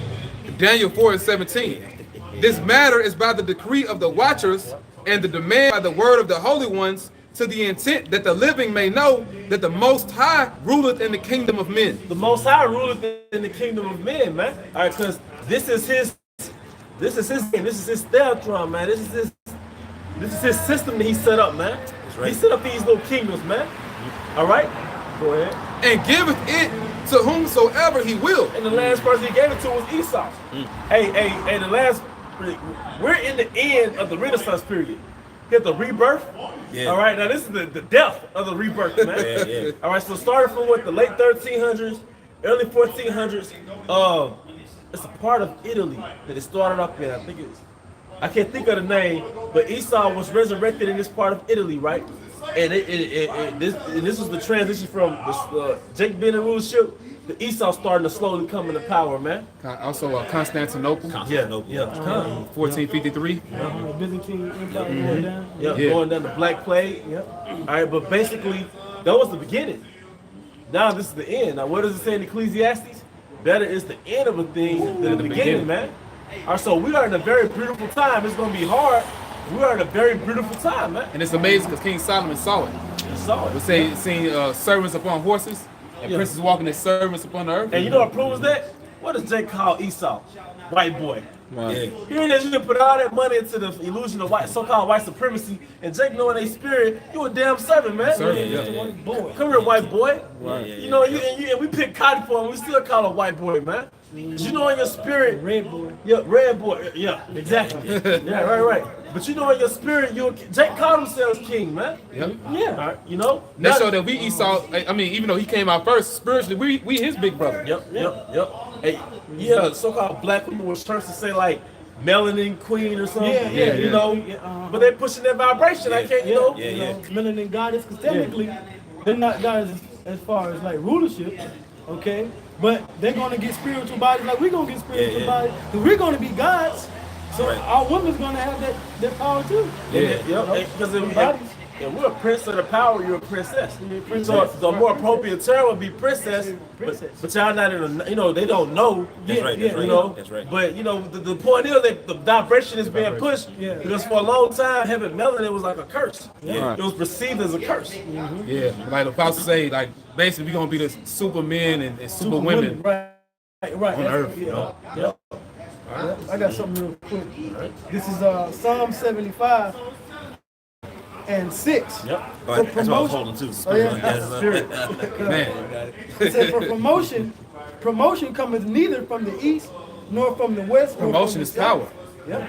You know, it's like you get promoted on the job, now you have more authority. Yeah, you know, Esau, you really think that you went from the caves to being a damn brute caveman in Europe to coming over here and conquering the whole continent? So easy a caveman can do. So easy a caveman can do it. Like, there has to be a force behind you, man. Right. So it says, but the Most High is the judge. He putteth down one and setteth up another. And that goes right back to 2nd Ezra 6 and 7. That's it. He's putting down one. And how is he starting in Corinthians? By pulling down the strongholds. Oh, yeah. 1 Corinthians 6. Yep. All right, because he's putting down one and setting up another. But like the elder Tazwan was breaking down, the way he's pulling it down, Esau hasn't been trained to counter that. Right. Esau's trained for warfare. Right. He's an expert warrior. He's an expert hunter. All right, but he doesn't know how to deal with spiritual warfare, man. So all we're doing is reading the Bible, and you can't really shoot the word. Right. You can't, You know? Yeah, you try to kill us, but yeah. at the end of the day, it's the vibration of what the world does. Esau can't stop the vibration. Yeah. He can put up as many 5G cell towers and microwave towers and all, to change the mind state and the vibration of the people. Vibration, this is like putting a pebble in a lake or a sea. That small pebble or rock, the farther it goes out, the waves and the vibration is bigger and bigger and bigger. Yeah. Esau can't counter that. Yes. So you kill the messenger, man. You can only imagine the frequency that's gonna get pushed out, man. Because it validates the message. Once you kill the messenger, the message must have been true. Right. You know? That's right. So 1 Corinthians 6. Yeah, I got it right here. This is You got one for you too.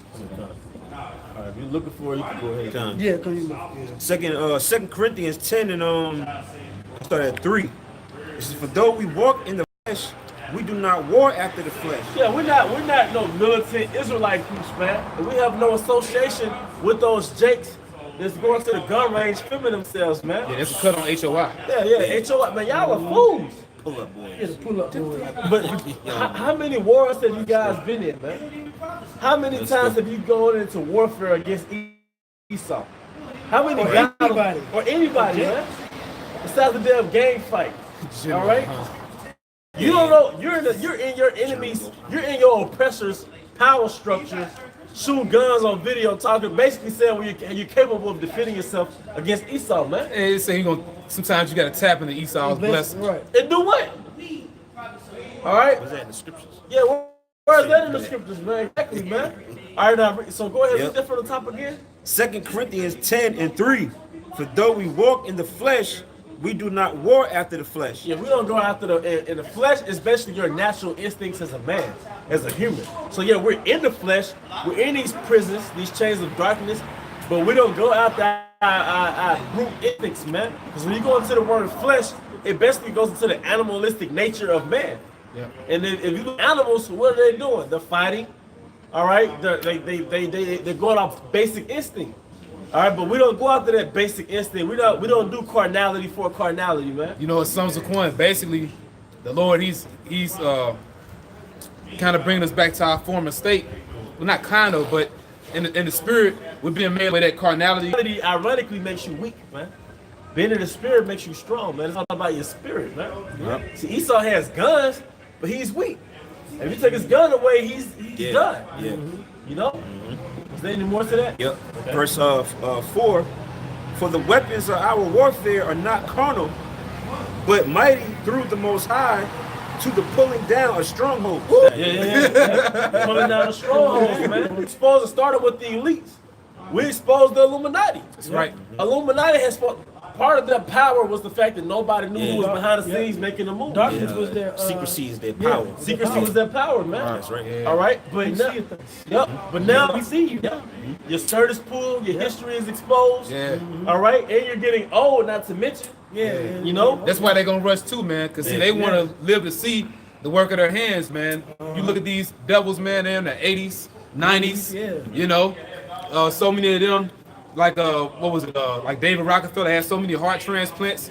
They want to see this thing, man. So don't be surprised we're in 2020 with a bang, man. And they know that they're really these younger elite, the younger Rothschilds and Rockefellers. They're really not capable of it. They don't have that same evil strength that their parents do. Yeah, ancient world mindset. They don't have that same Jacob Rothschild, 80, 90 years old, you know what I'm saying? But they still got that evil mean streak behind closed doors. Yeah. These younger, they ain't got it.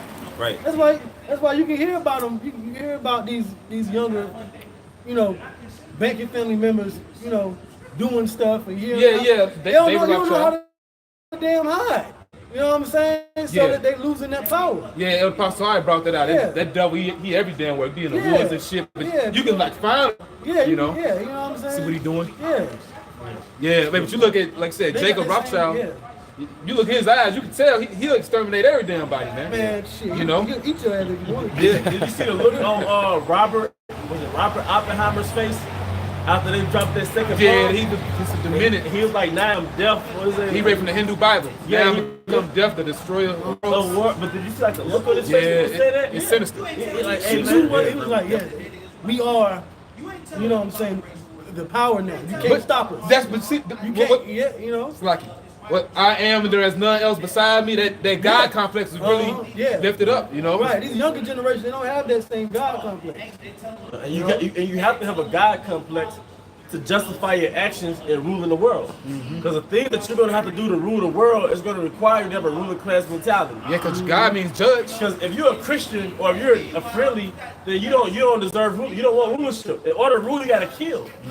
So in order to have a God complex, you have to have a justification to go behind your actions, man. Yeah, they just do it on the left hand. Like Manifest Destiny was a justification of their actions, man. Come on.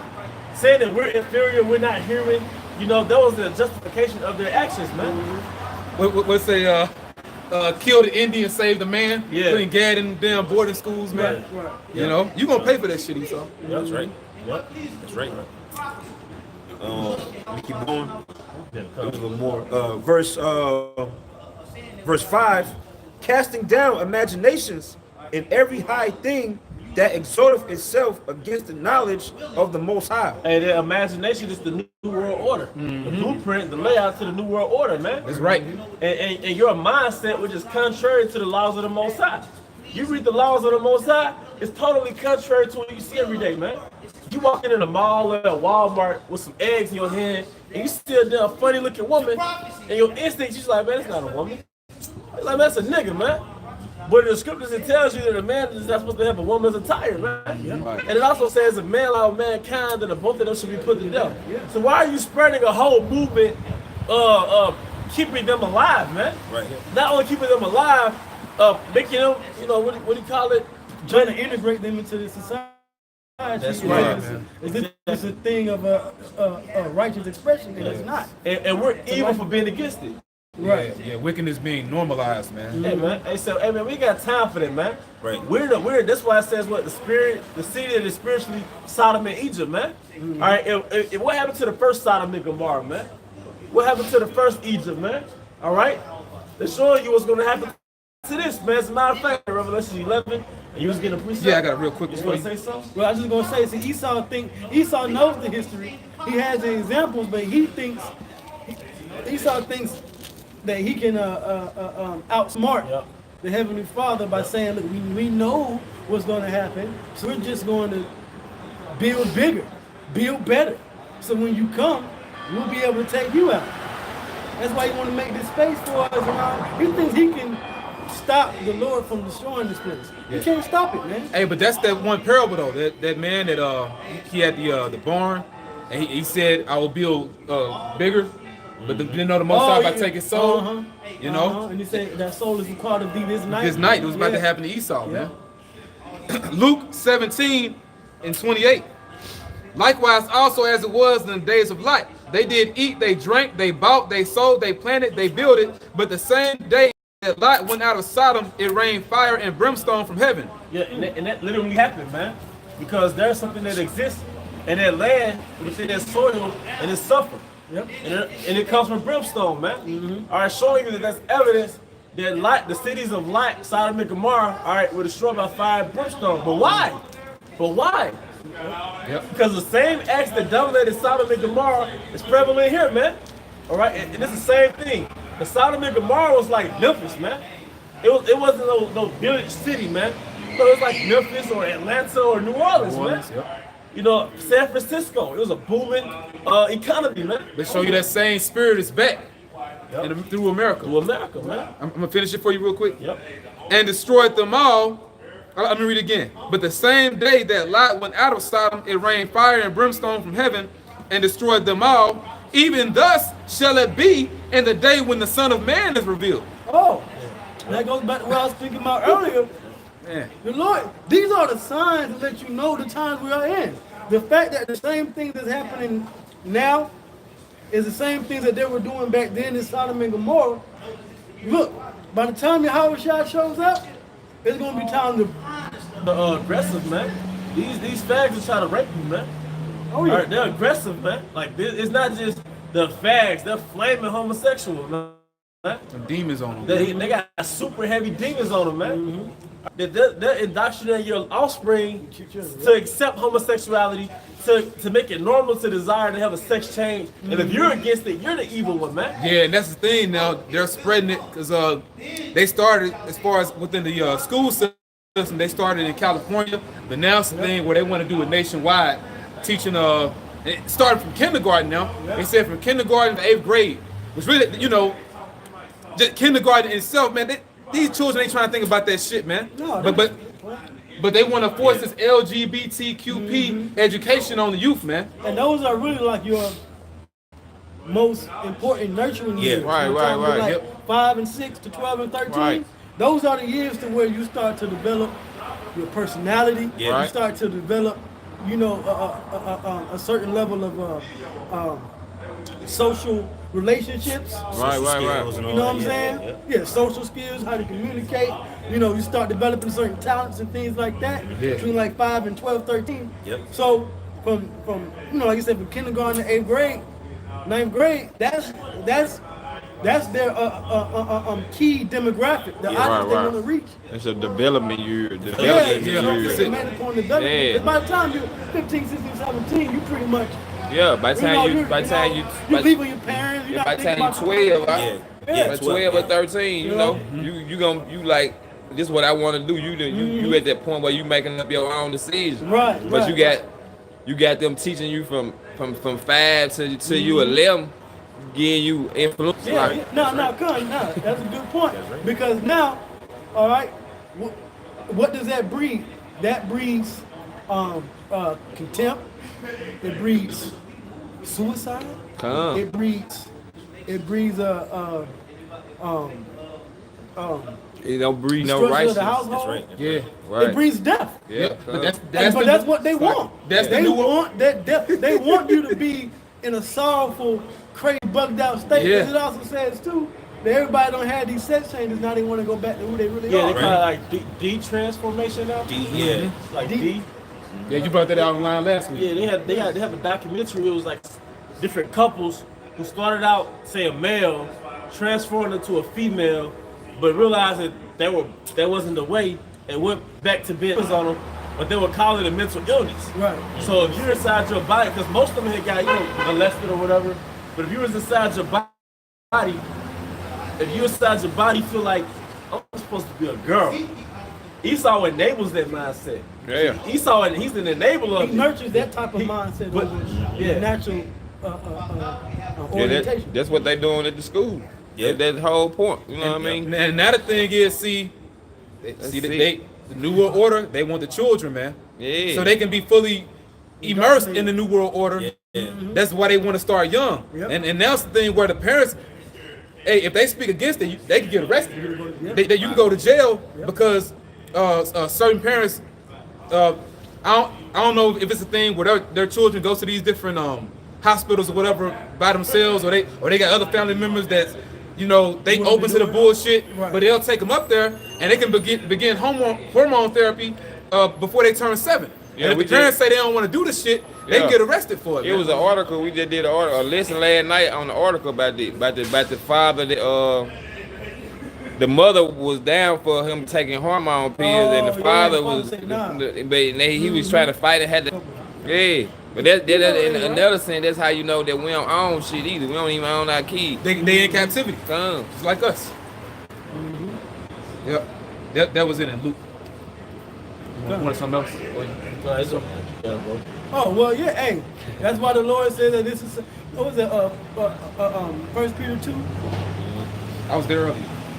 about What you say? Yeah, because Lot saw these things, man.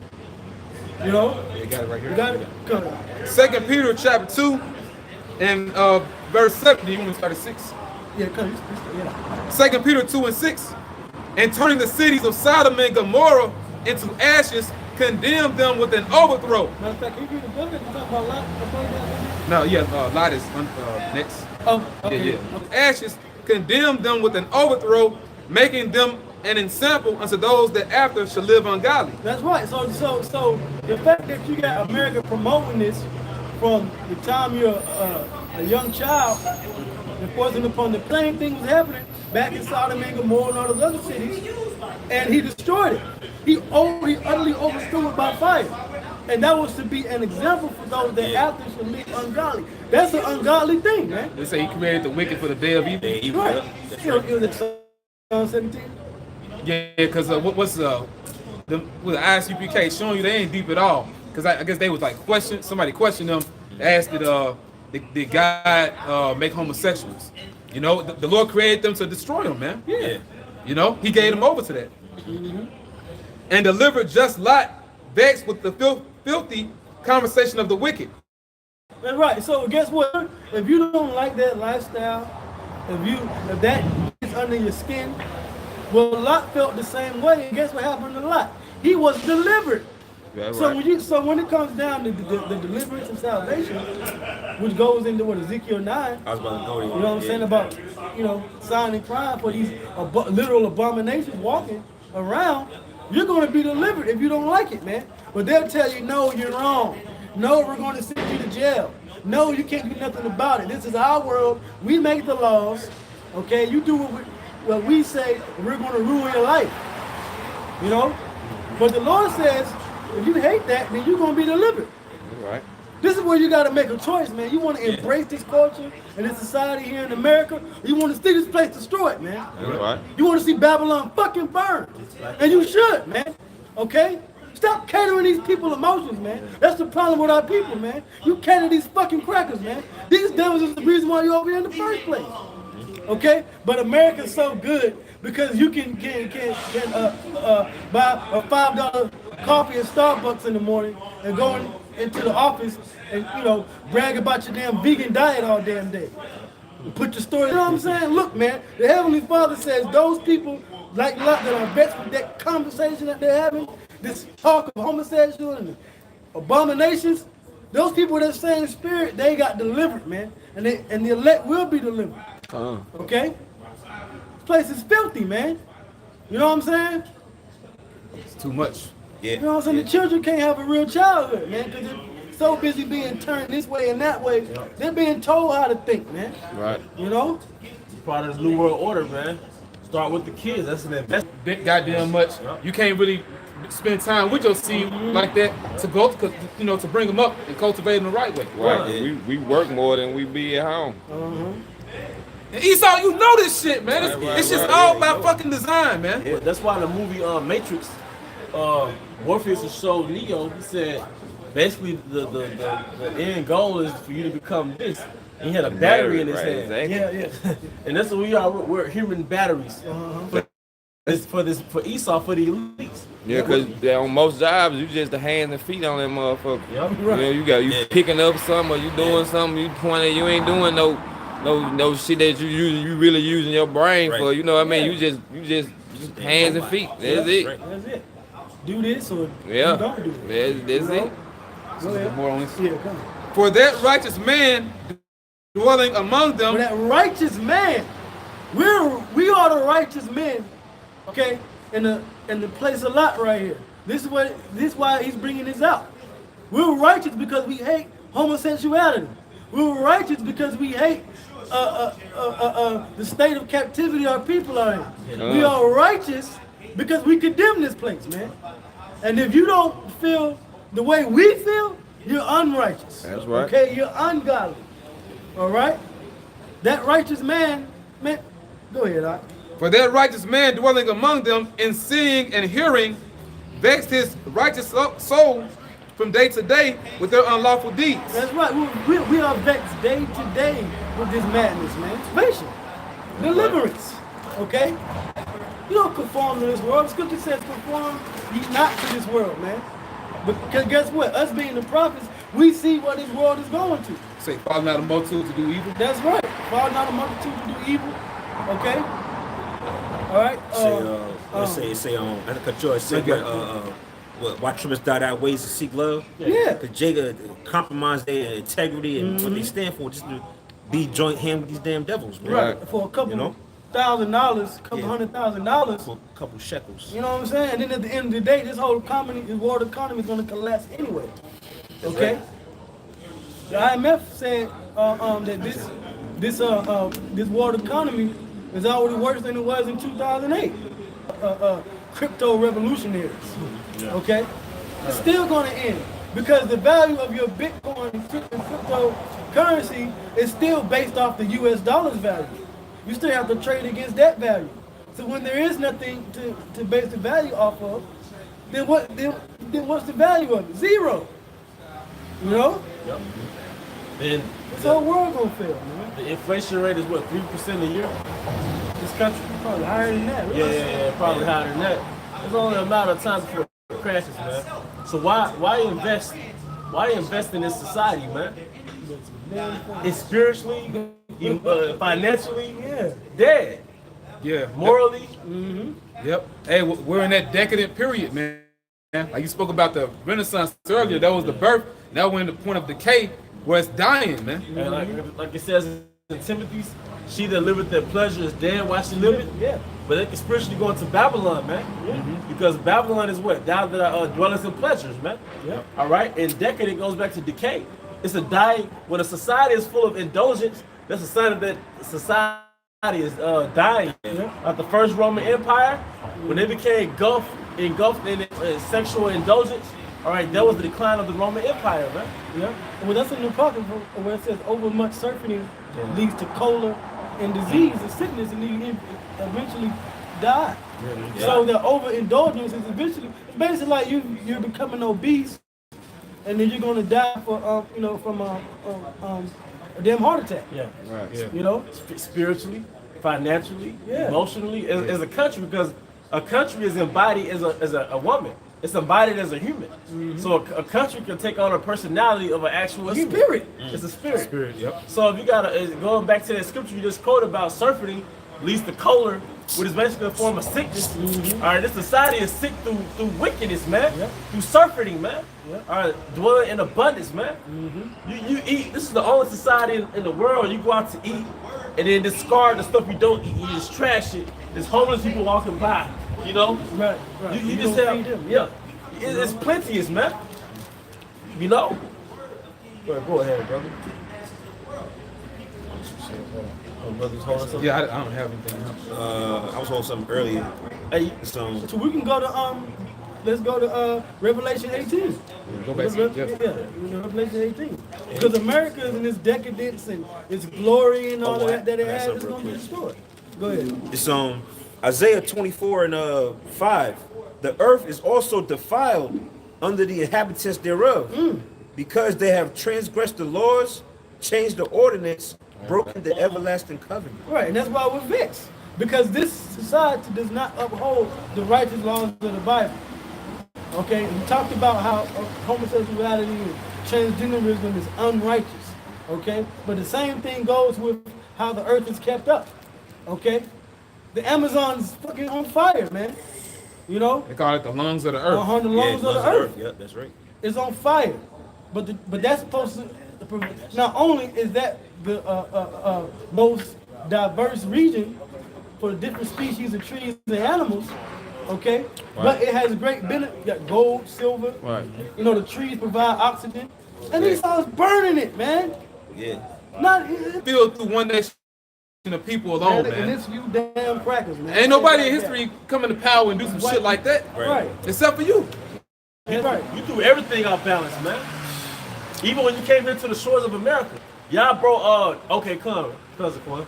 Y'all brought earthworms, those night crawlers, cockroaches. Y'all brought cockroaches. Y'all brought rats to the American shores. Hey. And what did they do? They threw off the balance of the ecosystem in America, man. Murder so many other buffalo. Yep. So you don't even see buffalo. Destroying the ecosystem, man. Him. Yeah, this fugitive.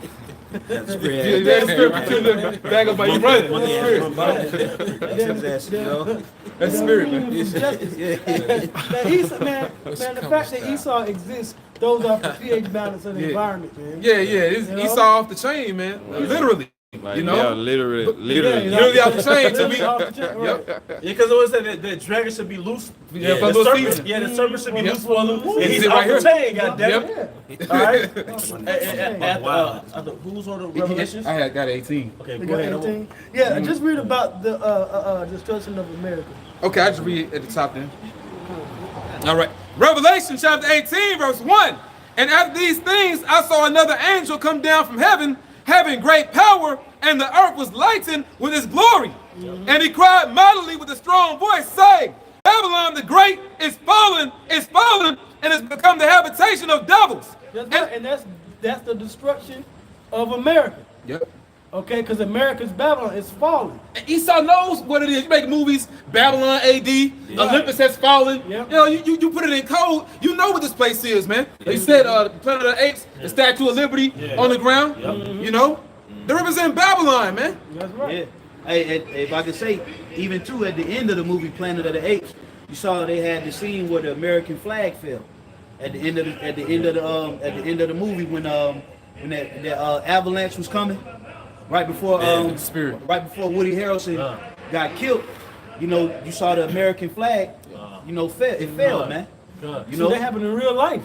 Yeah. That happened in real life. Some event, an American flag fell to the ground. Yeah. Yeah, right. That's right. I think, if I'm not mistaken, was those Russian troops? They was like Russian troops that came. Yep. They fight, yeah. That invaded at the end. Where they get that from?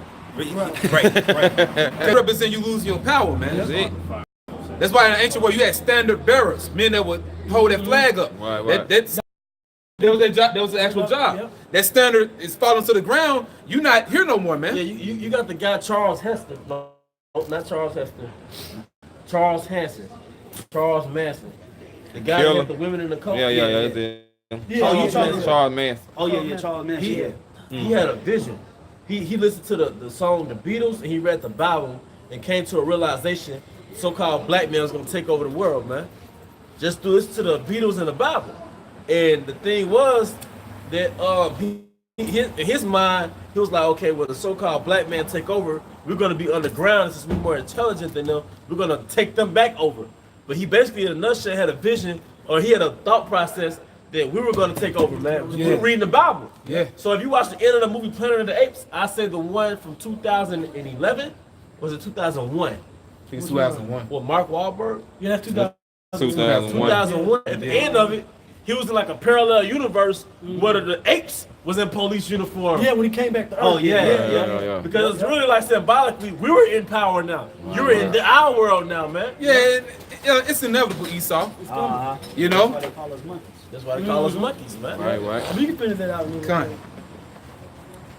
on. Mightily with a strong voice saying, Babylon the Great is fallen, and has become the habitation of devils, and the hold of every foul spirit, and a cage of every unclean and hateful bird. And because that's the result. That's the result of the destruction of Babylon, man. That's the greatest prophecy in the Bible.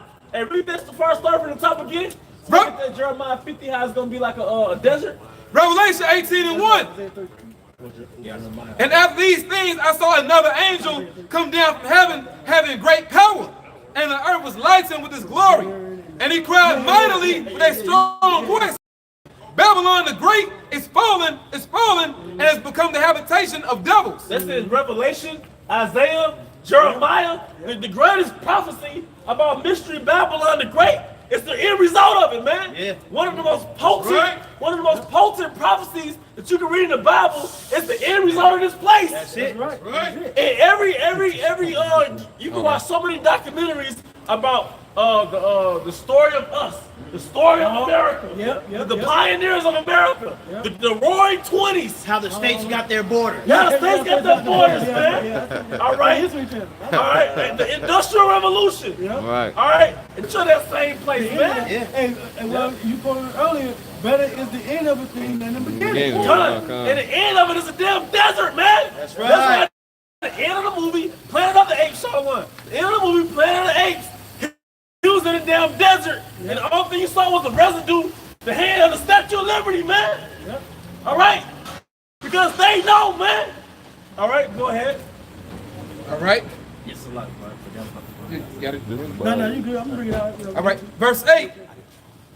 Therefore shall her plagues come in one day. Yep.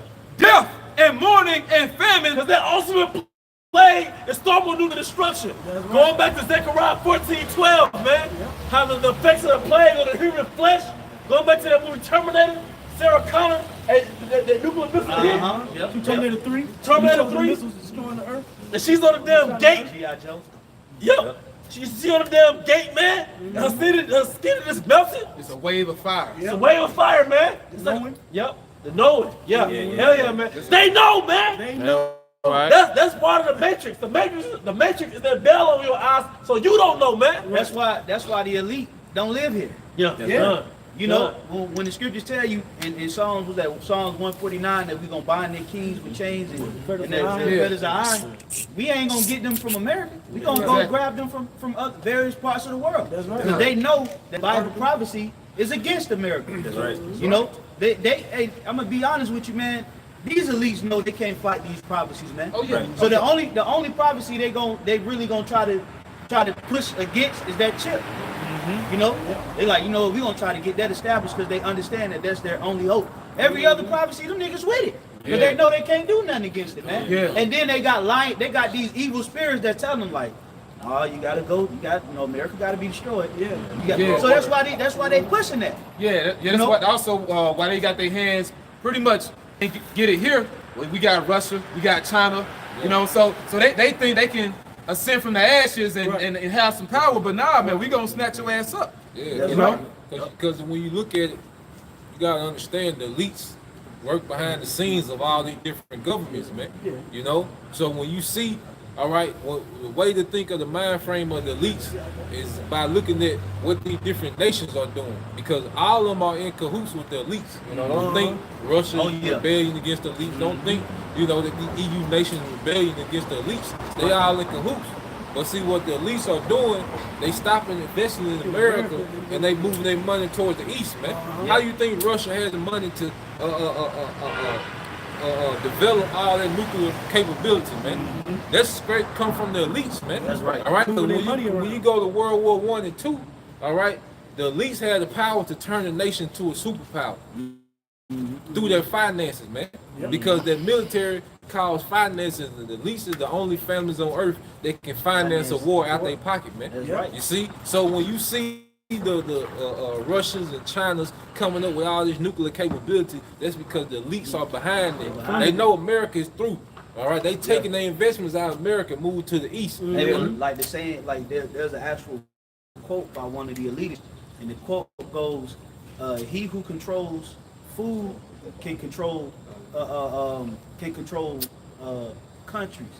He that controls petroleum can control continents, and he that controls the money controls the world." Right. So if you say he that controls food can control countries. He that controls gas or petroleum or oil can control continents, and he that controls the money controls the world. So the elite, what do they have? They pretty much have all three of those. Do what? Through their money. They got Monsanto, they got, their dollar backed by oil, and they got the money. So they got all three. So they control countries, continents, and the world. So they're the ones that's financing. And one thing you got to understand is the elite are the left-hand side of Yahweh Bashim Yahushua. So they know that certain prophecies, they have no way of upset to a full head to try to upset the last prophecy of the Israelites coming into power. Every other thing they know it got to happen. Because that's a part of their satanic agenda. Their agenda, they know that. That's why they don't live here. They're waiting for the final prophecies to hit to try to upset that final prophecy to achieve world domination. That's why the Lord said when they fill their belly, then they shall vomit or cast out their riches. So it's all the plan of Yahweh Bashim Yahushua, man. It's a battle of power. It's a battle of power. If you go to war, if you go into war with an enemy and you understand the steps, like they're going to meet here at this time of day, and they're going to have these many men, and they're going to come from the south to the north and da-da-da. You could line them all the way up. You fall right into where they're going to move to. You fall right, you do exactly what they're going to do, and then at the very moment, you do what? You attack. So that's what the elite is trying to do. They going to move with the prophecies. They gonna move with the prophecy. They gonna set up the race wars, cause that's in their agenda. Even it's in our agenda. We need race wars to happen. So do the elite. They need the economy to collapse. So do we. That's the duality of the Most High. That's the duality of the Lord. And I'm gonna get a quick precept, on that, because Yahweh Bashim Shai said that. He said he made what? He made all things into one against another. Yep. That's why. Go ahead. Well, I was just gonna say that's why they think if they can microchip the people, then they'll be able to line you up. Then if we can get these Israelites to take the chip, then we'll be able to identify who's who. And if we can get their leaders to get them, to get their congregation to take the chip and say it's not the mark of the beast, then we can stop this truth from coming out. And we can the Most High to the punch, so to speak. Because it's like you plan to chip the people before the Lord comes. Like we already got them. But the Lord wants you to attempt to chip as many people as you can before he come back. We want you. Yeah, we want to. That's the whole plan anyway. Yeah, you got right. it, bro. Hey, and that's, if you look at the grand scheme of things, that's why Yahweh Shai is going to come from the east to the west. Yahweh Shai going to come across the Atlantic. Yahweh Shai and the angels going to come across the Atlantic. Because why? Because they got to fight in the valley of Yahweh Shaphat first. Before the elect is redeemed, they're going to be fighting a war. And what's going to happen is those armies is going to actually shoot missiles to America as Yahweh Shai and the angels is fighting. And then that's when Yahweh, it's the same thing that happened in Egypt. Same thing. We was getting away, and what happened? The Egyptian armies got mad and they pursued. So that's what them armies gonna do. They gonna shoot missiles over there and kill your people. That's that self-destruct. Them doing that, that's like the self-destruct button. That's their self-destruct. If I can't have them, then you can't have them neither. They gonna be getting their ass beat so bad, they gonna launch the missiles on America to try to wipe out the wipe out the Israelites, and at the same time it's Bible prophecy too. Because the beast gotta burn the order. The beast gotta burn the order. So it's all gonna play into them final prophecies, man. And that's when Yahweh Shai gonna get the advantage over the serpent, man. But like the elder Kazak was saying, everything is in duality. I got a quick precept. This is Ecclesiasticus chapter 33. Clay, human beings. Who's the potter? The Most High. It says to fashion it at his pleasure. So so that kills free will. You got it out. It says, so man is in the hand of him that made him to render to them as liketh him best. Yeah. In particular, Jacob and Esau. You got it. Good is set against evil. Jacob and Esau. And life against death. Jacob and Esau. Yep. It says, so is the godly against the sinner, and the sinner against the godly. Jacob and Esau. That's it. Verse 15. The main event, like we talking about earlier. It's a fight card, man. Right.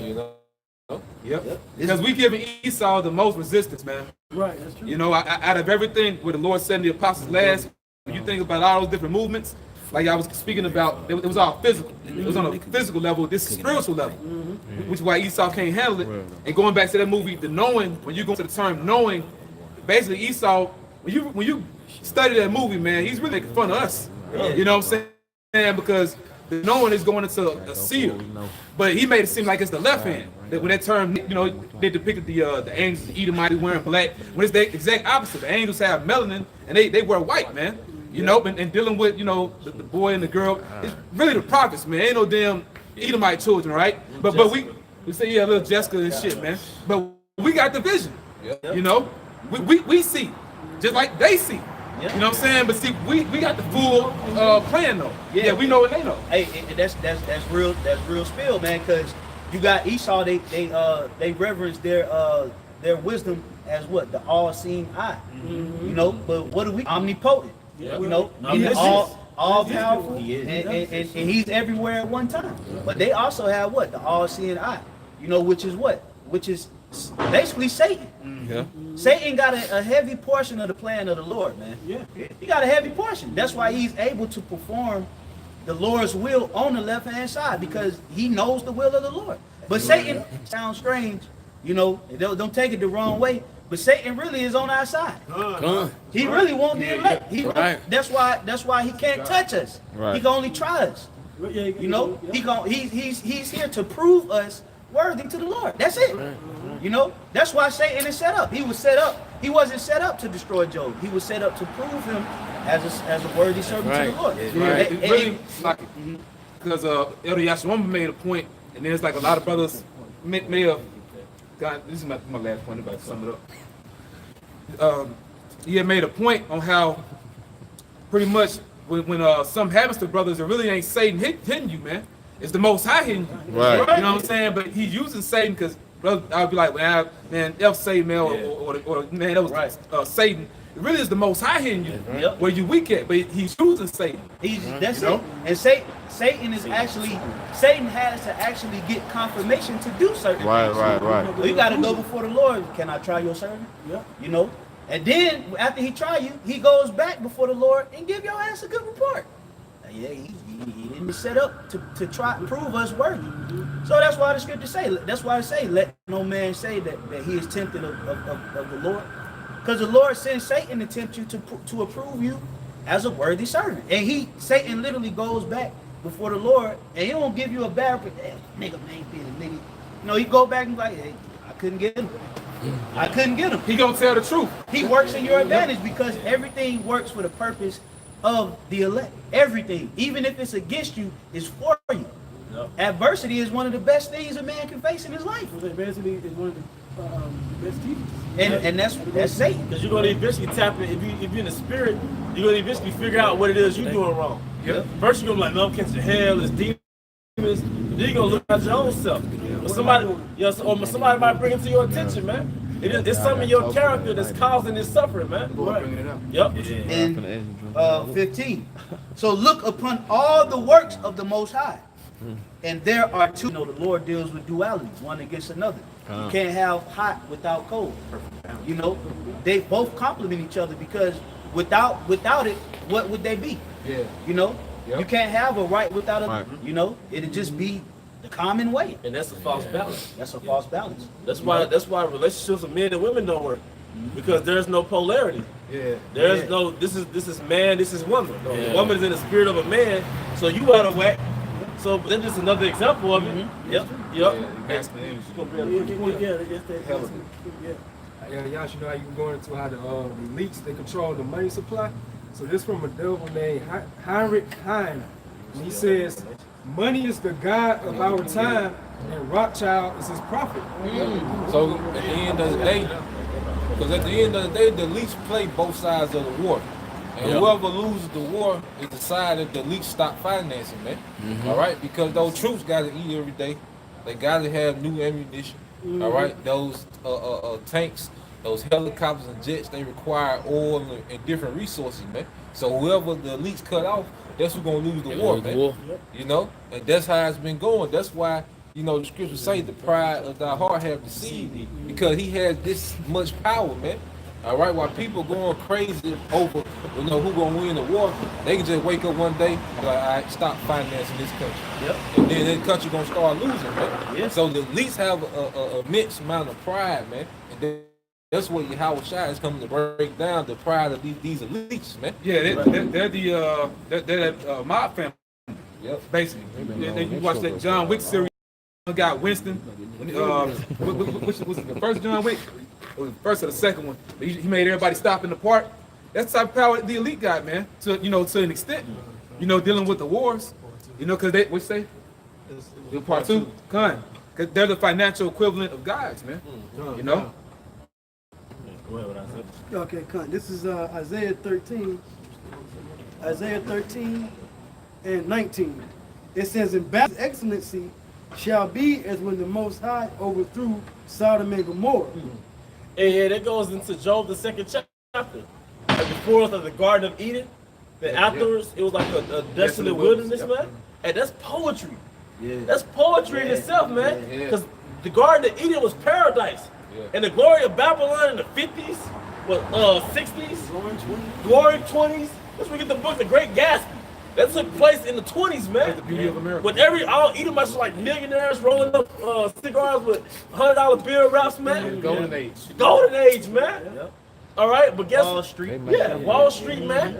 Okay, but guess what? It said before us like the Garden of Eden that caused this place to be so glorious amongst all the other nations. become like a desert, man. Yeah. A damn desert.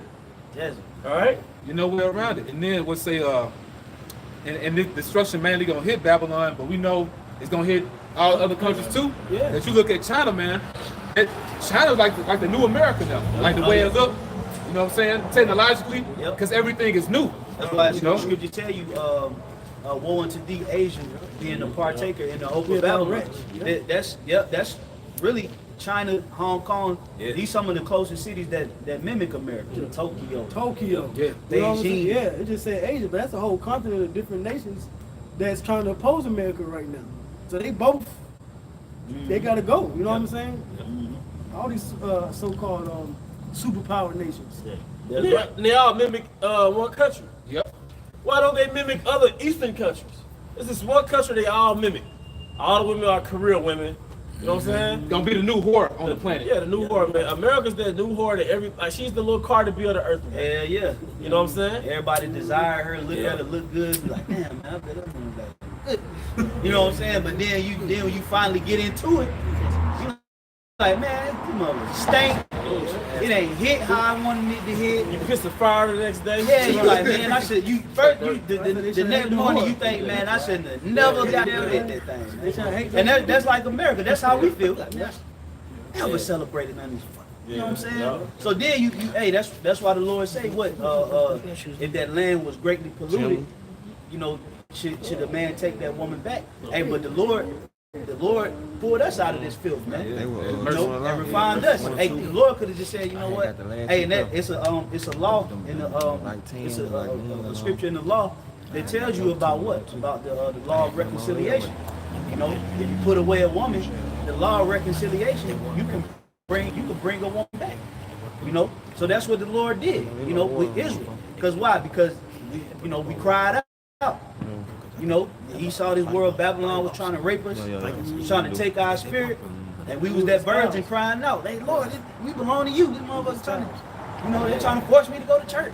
They're trying to force me to eat pork. I don't want to do that shit. They're trying to force me to get a haircut. They're trying to force me to get shots to go to school. Lord, save me. Get me out of this. And the Lord heard the cries of the virgin and did what?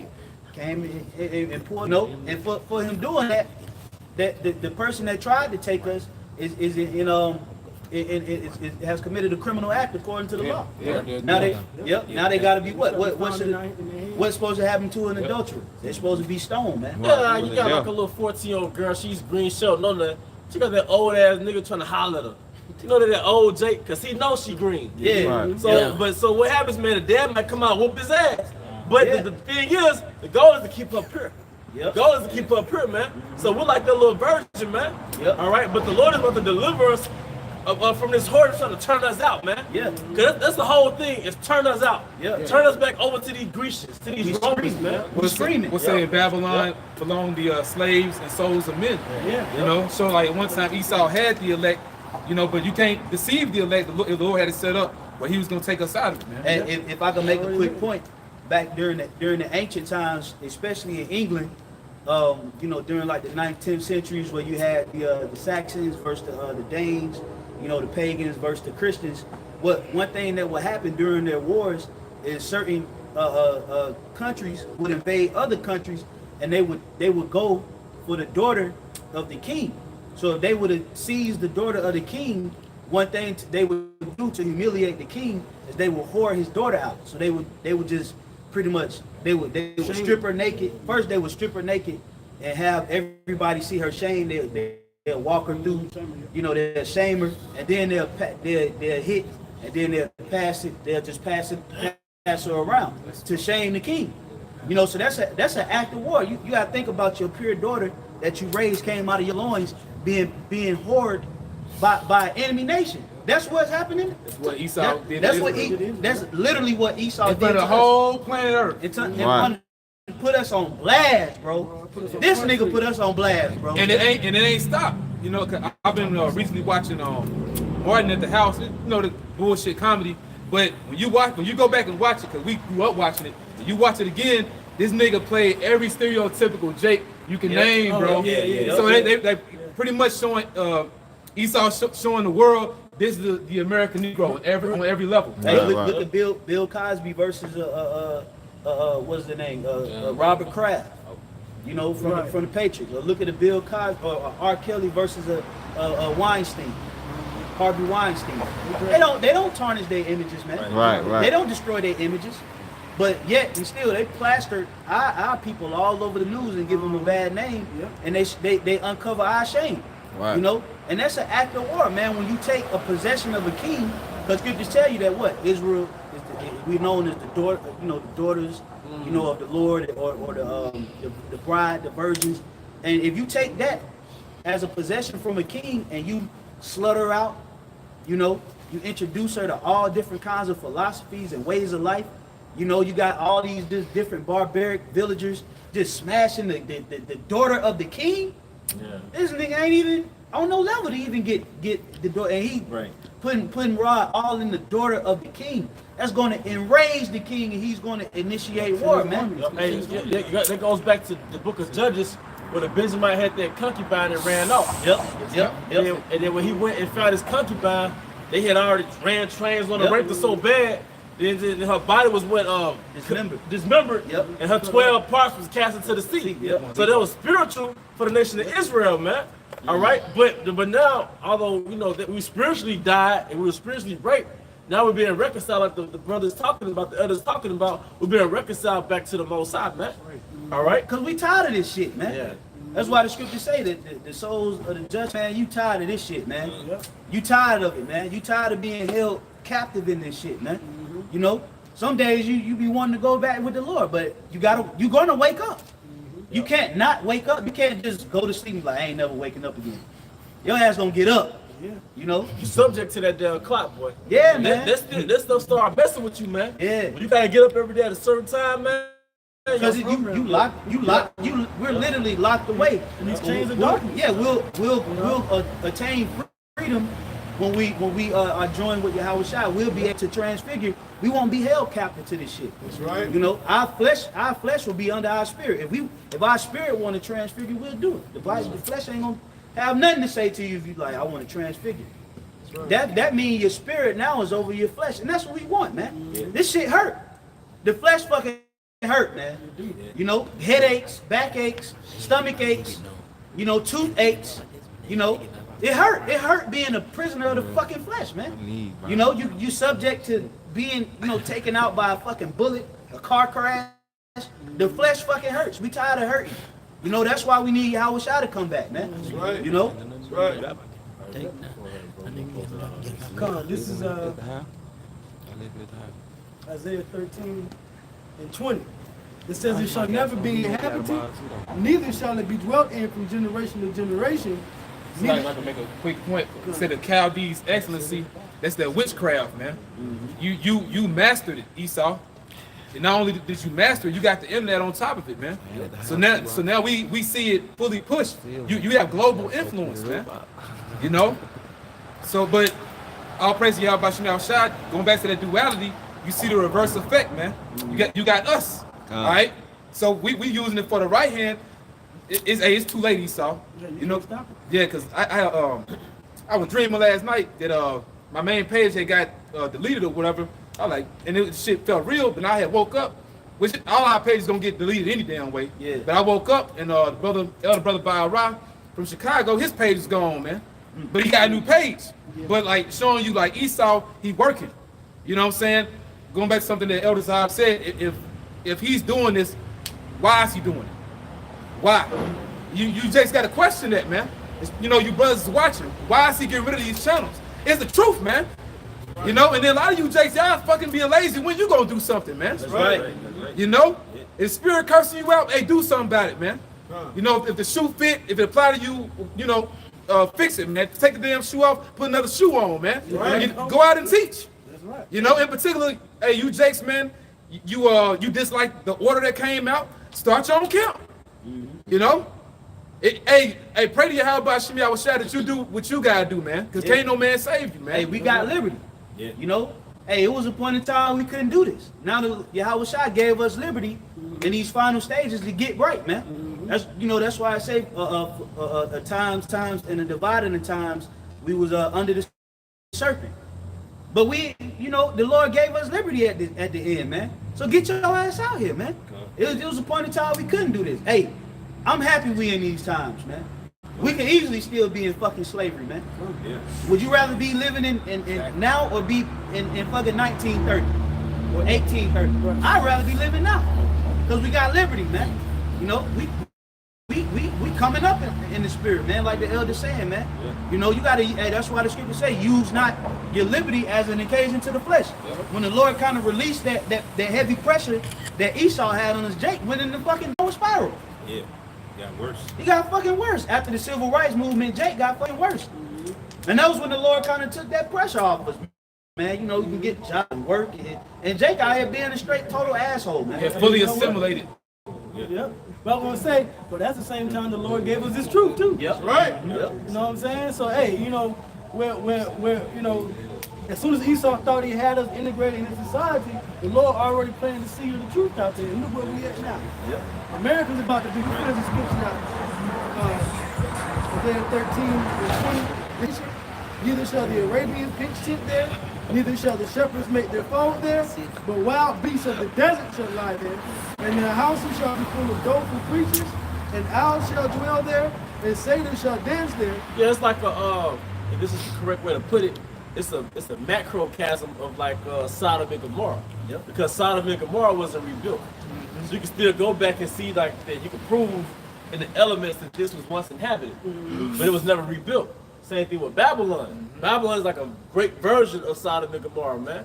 All right, it's an example of wickedness, man.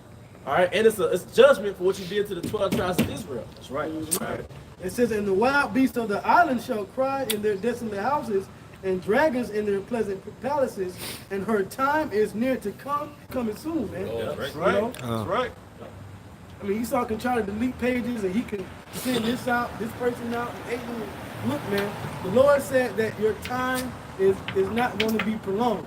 Right. So as soon as they try to bring in the mark of the beast, which is the microchip, and they come down with that wrath, the Lord going to lift up that standard, and he's going to flatten this place, man. Yeah. And Esau's going to go back on the chain.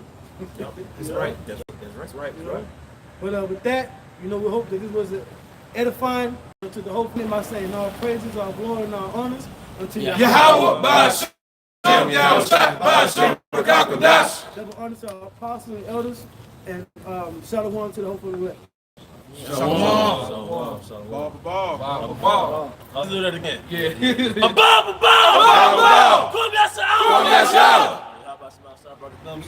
Shalom.